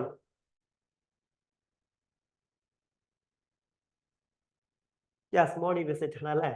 പ്രൈം മിനിസ്റ്റർ മോഡി എന്ത് ചെയ്തു? ഗുരുവായൂർ ടെമ്പിൾ വിസിറ്റ് ചെയ്യുന്നത്. അത് തന്നെയാണ് ഇത് ന്യൂസിൽ വരാനുള്ള ഒരു കാരണം എന്ന് പറയുന്നത്. യെസ്, ഓക്കെ, നമുക്ക് നോക്കാം. ഗുരുവായൂർ എന്ത് പേരിലാണ് അറിയപ്പെടുന്നത് എന്ന് വെച്ച് കഴിഞ്ഞാൽ എന്താണ്? ദ്വാരക ഓഫ് ദ സൗത്ത് എന്നുള്ള പേരിലാണ് എന്ത് ചെയ്യുന്നത്? അറിയപ്പെടുന്നത്. ഏത് ദൈവത്തിന് വേണ്ടിയിട്ടാണ് ഡെഡിക്കേറ്റ് ചെയ്തിരിക്കുന്നത്? ലോർഡ് വിഷ്ണുവിന് വേണ്ടിയിട്ടാണ് എന്ത് ചെയ്യുന്നത്? ഡെഡിക്കേറ്റ് ചെയ്തിരിക്കുന്നത്. Okay, the presiding deity is the depicted in the standing posture with a 4 hands holding ശംഖ്, സുദർശന ചക്ര, ലോട്ടസ് ആൻഡ് മെയ്സ്. ഓക്കെ, അതായത് ഇവിടുത്തെ ജിടി എന്ന് പറഞ്ഞു കഴിഞ്ഞാൽ എന്താണ്? ദേവതാ സങ്കല്പമാണ് ജിടി എന്ന് പറയുന്നത്. ജിടി ഏത് പൊസിഷനിലാണ് കാണാൻ പറ്റുക? സ്റ്റാൻഡിങ് പൊസിഷനാണ്. 4 കൈയോട് കൂടി എന്തൊക്കെയാണ്? ശംഖ്, അതുപോലെ തന്നെ എന്താണ്? സുദർശന ചക്ര, ലോട്ടസ്, മെയ്സ് കയ്യിൽ എന്തിട്ടാണ് നിൽക്കുന്നതായിട്ട് എന്ത് ചെയ്യാൻ പറ്റുക? നമുക്ക് കാണാൻ പറ്റുക. Okay, the temple is first erected in such a way that first rays of sun descended directly at the feet of the Vishnu. ഇത് ഗുരുവായൂരിന്റെ പ്രത്യേകതയാണ്. In 1931 and 32 Satyagraha was launched under the Kelappan. Okay, Kerala Gandhi എന്നറിയപ്പെടുന്ന കേളപ്പന്റെ നേതൃത്വത്തിൽ എന്ത് ചെയ്യുന്നുണ്ട്? ഇവിടെ സത്യാഗ്രഹം നടന്നിട്ട് എന്തിനു വേണ്ടിയിട്ട്? അൺടച്ചബിൾസിനെ ടെമ്പിൾസിലേക്ക് കയറ്റില്ല എന്നൊരു പ്രശ്നം ഉണ്ടായിരുന്നു, കയറ്റുന്നതിന് വേണ്ടിയിട്ട്. ഇത് പിന്നീട് എന്തിന് കാരണമായി? ട്രാവൻകൂർ ടെമ്പിൾ എൻട്രി പ്രൊക്ലമേഷൻ 1936 എന്താണ്? ട്രാവൻകൂർ ടെമ്പിൾ എൻട്രി പ്രൊക്ലമേഷൻ എന്ത് ചെയ്തു? കാരണമായി മാറി. അതുപോലെ തന്നെ എന്താണ് ഇവിടെയാണ് എന്ത് നടക്കുന്നത്? എലിഫന്റ് ഫെസ്റ്റിവൽ നടക്കുന്നതായിട്ട് എന്ത് ചെയ്യാൻ പറ്റുക? നമുക്ക് കാണാൻ പറ്റും. ഓക്കെ, ഗുരുവായൂരിലാണ് എന്ത് നടക്കുന്നത്? എലിഫന്റ് ഫെസ്റ്റിവൽ എന്താണ് നടക്കുന്നതായിട്ട് എന്ത് ചെയ്യാൻ പറ്റുക? നമുക്ക് കാണാൻ സാധിക്കുക. ഓക്കെ, അതുകൊണ്ടാണ് ഇത് ന്യൂസിൽ വരാൻ കാരണം. നെക്സ്റ്റ് വൺ, സൂര്യസെൻ ആണ് ന്യൂസിൽ വന്നിരിക്കുന്നത്. എന്താണ്? He was the remembered on his death anniversary. Okay, ഇനി ഇദ്ദേഹം എന്ത് പേരിലാണ് അറിയപ്പെടുന്നത് എന്ന് ചോദിച്ചു കഴിഞ്ഞാൽ എന്താണ്? വാസ്കോഡ എന്നുള്ള പേരിലാണ് എന്ത് ചെയ്യുന്നത് അറിയപ്പെടുന്നത്. എവിടെയാണ് ജനിച്ചതെന്ന് ചോദിച്ചു കഴിഞ്ഞാൽ എന്താണ്? ചിറ്റഗോങ് നെയ്ബർഹുഡ് ഓഫ് നൊബാരിയ നൗവിൻ ബംഗ്ലാദേശിലാണ് അദ്ദേഹം എന്ത് ചെയ്യുന്നത് ജനിക്കുന്നതായിട്ട് കാണാൻ പറ്റുക. ഇദ്ദേഹത്തിന്റെ കോൺട്രിബ്യൂഷൻസ് എന്താണെന്ന് ചോദിച്ചു കഴിഞ്ഞാൽ എന്താണ്? ഇദ്ദേഹം നോൺ കോർപ്പറേഷൻ മൂവ്മെന്റിന്റെ എന്താണ് ഭാഗമായി അല്ലെ. അതുപോലെ തന്നെ എന്താണ് ഇദ്ദേഹം എന്ത് പേരിലാണ് അറിയപ്പെടുന്നത്? Humanism is a distinctive virtue of the revolutionary. അദ്ദേഹം ഒരു ഹ്യൂമനിസ്റ്റ് കൺസെപ്റ്റിന്റെ ആളാണ്. And under his leadership armed forces named Indian republican army was established in 1930. 1930 ഇദ്ദേഹത്തിന്റെ നേതൃത്വത്തിൽ എന്ത് ചെയ്തു? ഇന്ത്യൻ റിപ്പബ്ലിക്കൻ ആർമി സ്റ്റാർട്ട് ചെയ്യുന്നു. അതുപോലെ തന്നെ എന്താണ്? Joined Kalpana Dutt and Pritilata Waddedar in etcetera and he commanded 1930 Chittagong armoury raid. Okay, ഇതൊക്കെ എന്ത് ചെയ്യുന്നുണ്ട്? ഇദ്ദേഹത്തിന്റെ എന്താണ് കോൺട്രിബ്യൂഷൻസിന്റെ ഭാഗമാണ്. ഓക്കെ, നെക്സ്റ്റ് കറണ്ട് അഫയർ എന്താണ്? ടീ ബോർഡ് ഓഫ് ഇന്ത്യ ആണ്. ഓക്കെ, എന്താണ് ടീ ബോർഡ് ഓഫ് ഇന്ത്യ ന്യൂസിൽ വരാൻ കാരണം എന്ന് ചോദിച്ചു കഴിഞ്ഞാൽ എന്താണ്? Tea board has mandated all tea producers to limit generation of tea waste not exceeding 0.2% of the production for quality produce. Okay, tea വേസ്റ്റേജുമായി ബന്ധപ്പെട്ട് ഇവരിറക്കിയ കാര്യങ്ങളാണ് എന്ത് ചെയ്യുന്നത് ടീ ബോർഡിനെ ന്യൂസിലേക്ക് എത്തിക്കുന്നത്. ന്യൂസ് അത്ര കണ്ട് ഇമ്പോർട്ടൻ്റ് അല്ല. നമുക്ക് നോക്കാനുള്ള ആരെ കുറിച്ചാണ്? ടീ ബോർഡിനെ കുറിച്ചാണ്. ഓക്കെ, ഇതൊരു സ്റ്റാറ്റ്യൂട്ടറി ബോഡിയാണ്. ടീ ആക്ട് 1953 അണ്ടറിൽ വന്ന ഒരു സ്റ്റാറ്റ്യൂട്ടറി ബോഡിയാണ് ഏതെന്ന് വിളിക്കുന്നത്? ടീ ബോർഡ് എന്ന് വിളിക്കുന്നത് അല്ലെ. എന്താണ് സ്റ്റാറ്റ്യൂട്ടറി ബോഡി എന്നതുകൊണ്ട് നമ്മൾ എന്താണ് ഉദ്ദേശിക്കുന്നത്? ജസ്റ്റ് ഒന്ന് പറഞ്ഞേ. അതുപോലെ തന്നെ മിനിസ്ട്രി ഓഫ് കൊമേഴ്സ് ആൻഡ് ഇൻഡസ്ട്രിയുടെ അണ്ടറിലാണ് ഇത് വരുന്നത്. ഇതിന്റെ ഹെഡ് ഓഫീസ് എവിടെയാണ് സ്ഥിതി ചെയ്യുന്നത് എന്ന് വെച്ച് കഴിഞ്ഞാൽ എവിടെയാണ്? കൊൽക്കത്തയിലാണ് ഇതിന്റെ ഹെഡ് ഓഫീസ് എന്ത് ചെയ്യുന്നത് സ്ഥിതി ചെയ്യുന്നത്. ഇനി ഇതിന്റെ ഫംഗ്ഷൻസ് എന്താണെന്ന് വെച്ച് കഴിഞ്ഞാൽ എന്താണ്? Financial and technical assistance for cultivation. എന്തിന്? ടീ കൾട്ടിവേഷന് ഫൈനാൻഷ്യൽ ആൻഡ് ടെക്നിക്കൽ അസിസ്റ്റൻസ്. അതുപോലെ തന്നെ എന്താണ്? Manufacturing and marketing of tea, export, promotion etcetera. ഇതൊക്കെയാണ് ആരുടെ ജോലി എന്ന് വിളിക്കുന്നത്? ടീ ബോർഡിന്റെ എന്താണ് ജോലി എന്ന് വിളിക്കുന്നത്. ക്ലിയർ? ഇവിടെ ചോദിച്ചൊരു ചോദ്യം ഉണ്ടായിരുന്നു, എന്താണ് സ്റ്റാറ്റ്യൂട്ടറി ബോഡി? എന്താണ് സ്റ്റാറ്റ്യൂട്ടറി ബോഡി എന്നുകൊണ്ട് നമ്മൾ എന്താണ് ഉദ്ദേശിക്കുന്നത്? എനിവൺ?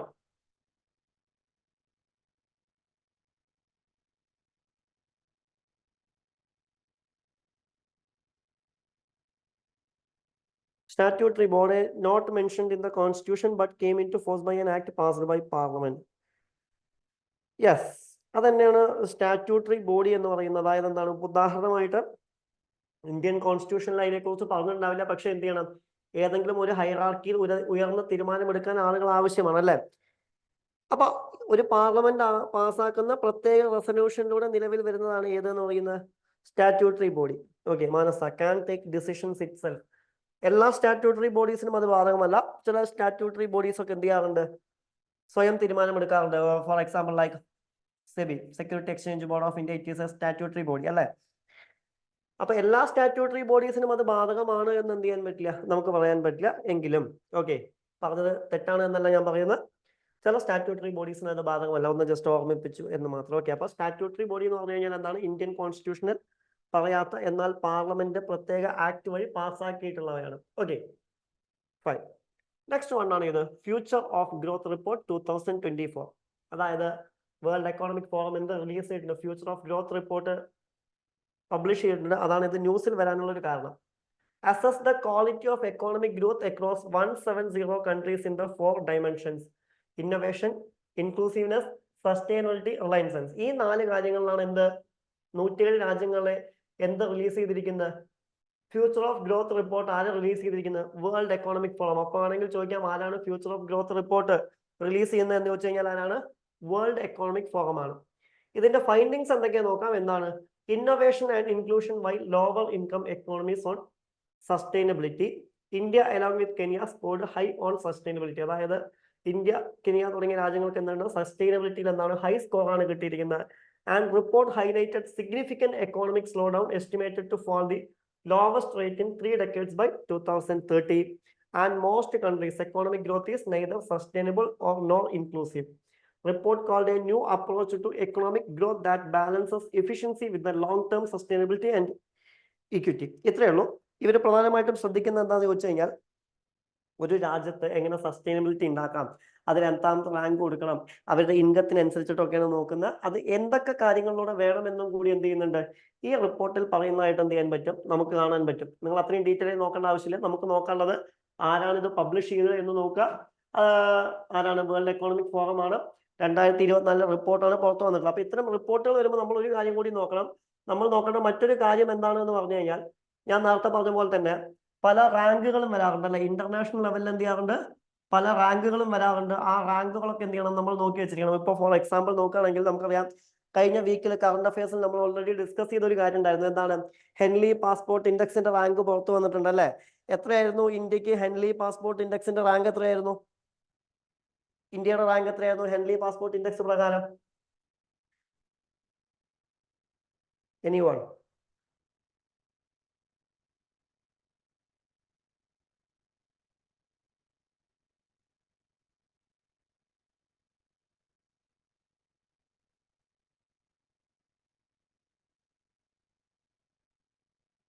യെസ്, 80 ആയിരുന്നു റാങ്ക് എന്ന് പറയുന്നത്, ഇന്ത്യൻ റാങ്ക് അല്ല, ഹെൻലി പാസ്പോർട്ട് ഇൻഡെക്സ്. അപ്പോൾ ഇത്തരം കാര്യങ്ങൾ, ഇപ്പൊ ഉദാഹരണമായിട്ട് ഏതെങ്കിലും കാര്യമൊക്കെ ന്യൂസിൽ വരികയാണ് അല്ലെങ്കിൽ റാങ്കുകൾ വരികയാണെന്നുണ്ടെങ്കിൽ എന്ത് ചെയ്യണം, അത് തീർച്ചയായിട്ടും എന്ത് ചെയ്യണം, നോട്ട് ചെയ്ത് വെച്ചിരിക്കണം. ഓക്കെ, അപ്പൊ ഇത്രയും കാര്യങ്ങളാണ് എന്ത് ചെയ്യുന്നത്, നമുക്ക് ഈ ആഴ്ചത്തെ കറണ്ട് അഫെയർ നോക്കാനുള്ളത്. ഈ ആഴ്ചത്തെ കറണ്ട് അഫെയർ എന്ന് പറഞ്ഞു കഴിഞ്ഞാൽ അത്ര വലിയ രീതിയിലുള്ള കറണ്ട് അഫയേഴ്സ് വന്നു എന്ന് നമുക്ക് പറയാൻ പറ്റില്ല. കാരണം ഈ ആഴ്ച കമ്പയറിംഗ് ടു പ്രീവിയസ് വീക്ക് നോക്കുകയാണെങ്കിൽ ഈ ആഴ്ച കറണ്ട് അഫയേഴ്സിൽ ചെറിയൊരു കുറവ് വന്നിട്ടുണ്ട്. ഉദാഹരണമായിട്ട് ഈ ആഴ്ച പ്രധാനമായിട്ടും കറണ്ട് അഫയേഴ്സിൽ വന്ന റിപ്പോർട്ടുകൾ അല്ലെങ്കിൽ റാങ്കുകളൊക്കെ ആയിരുന്നു ഏറ്റവും പ്രധാനമായിട്ട് കറണ്ട് അഫയേഴ്സിൽ വന്നത്. പക്ഷെ കഴിഞ്ഞ ആഴ്ച നോക്കുകയാണെങ്കിൽ അറിയാം, ഏറ്റവും കൂടുതൽ കറണ്ട് അഫയറിൽ വന്നത് എന്ന് പറഞ്ഞു കഴിഞ്ഞാൽ സുപ്രീം കോർട്ടുമായി ബന്ധപ്പെട്ട അല്ലെ, കോടതിയുമായി ബന്ധപ്പെട്ട ജഡ്ജ്മെന്റുകളും കാര്യങ്ങളായിരുന്നു. ഉദാഹരണമായിട്ട് പല കേസുകളുടെയും വിധി വന്നിട്ടുണ്ട്. പ്രസിഡന്റിന്റെ, ഗവർണറുടെ അധികാരങ്ങളെ കുറിച്ച് സുപ്രീം കോടതി കൃത്യമായിട്ട് ഡയമെൻഷൻസ് കൊടുത്തിട്ടുണ്ട്.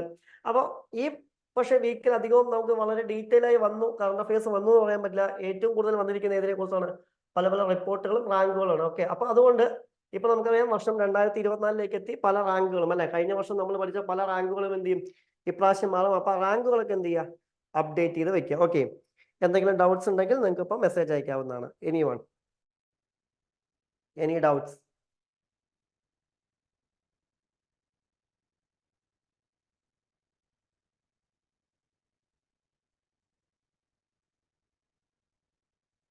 ഓപ്പറേഷൻ അമൃത് ഫുൾ ഫോം ഉണ്ടോ? ഓക്കെ, ഓപ്പറേഷൻ അമൃത് എന്ന് പറയുന്നത് നമ്മൾ പറഞ്ഞല്ലോ, കേരള ഗവൺമെന്റ് നടത്തിയതാണ് ഓപ്പറേഷൻ അമൃത് എന്ന് വിളിക്കുന്നത്. അതിനെന്തില്ല പ്രത്യേകിച്ച് ഫുൾ ഫോം ഉണ്ടോ എന്ന് ചോദിച്ചു കഴിഞ്ഞാൽ അതിൽ നമുക്ക് പറയാൻ പറ്റുന്ന ഒരു ഫുൾ ഫോം ഇതാണ്. ഓപ്പറേഷൻ അമൃതുമായി ബന്ധപ്പെട്ടിട്ട് നോട്ട് ചെയ്ത് വെക്കുക. Affordable medicines and reliable implants for treatment. Okay, ഇതാണ് അമൃതിന്റെ ഫുൾ ഫോം എന്ന് വിളിക്കുന്നത്. പക്ഷെ അത് അത്ര കണ്ട് ഇമ്പോർട്ടന്റ് അല്ലാത്തതുകൊണ്ട് ഞാൻ പറഞ്ഞില്ല എന്നേ ഉള്ളൂ. അമൃതിന്റെ ഫുൾ ഫോം എന്ന് പറയുന്നത് affordable medicines and reliable implants four treatment ആണ് ഏതിന്റെ ഫുൾ ഫോം എന്ന് വിളിക്കുന്നത്, അമൃതിന്റെ ഫുൾ ഫോം എന്ന് വിളിക്കുന്നത്. Clear? Okay, any another questions? Welcome Ashwati. Any another questions? Anyone?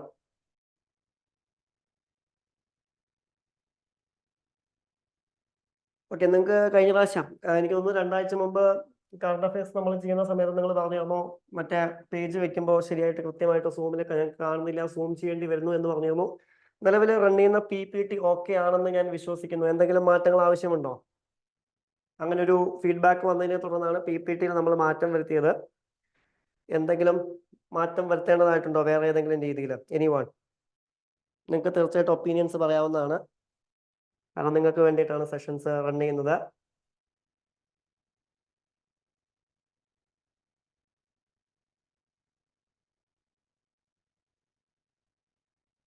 Okay fine, ഇത് ക്ലിയർ ആണ്. Okay fine. ഓക്കെ, അപ്പോൾ ഇത്രയും കാര്യങ്ങളാണ് എന്ത് ചെയ്യാനുള്ളത്, നമുക്ക് ഈ ആഴ്ചത്തെ കറണ്ട് അഫെയറിൽ നമുക്ക് എന്ത് ചെയ്യാനുള്ളത്, നോക്കാനുള്ളത്. ഓക്കെ ആണ്. Okay fine. ഓക്കെ, അപ്പൊ ഇത്രയും കാര്യങ്ങളാണ് എന്ത് ചെയ്യുന്നത് ഈ ആഴ്ചത്തെ എന്താണ് കറണ്ട് അഫെയറിൽ എന്ത് ചെയ്യാനുള്ളത്, നോക്കാനുള്ളത്. അപ്പോൾ ഇനി നമുക്ക് എന്ത് ചെയ്യാം, അടുത്ത ആഴ്ച എന്ത് ചെയ്യാം, അടുത്ത പ്രധാനപ്പെട്ട ഏതൊക്കെ കറണ്ട് അഫയേഴ്സ് വരുന്നുണ്ട് എന്ന് എന്ത് ചെയ്യാം, നമുക്ക് നോക്കി നോക്കാം. അപ്പോൾ ഇത്രയും കാര്യങ്ങൾ, അല്ലെങ്കിൽ ഈ ആഴ്ച പഠിപ്പിച്ച ഇത്രയും കാര്യങ്ങൾ എന്ത് ചെയ്യുക, നോക്കി വയ്ക്കുക.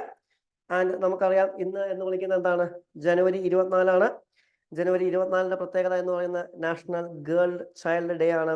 Okay, save the girl child എന്നുള്ള മെസ്സേജോട് കൂടി നമ്മൾ എന്ത് ചെയ്യുന്നു, ഈ സെഷൻസ് എന്ത് ചെയ്യുന്നു, അവസാനിപ്പിക്കുന്നു. And thank you all.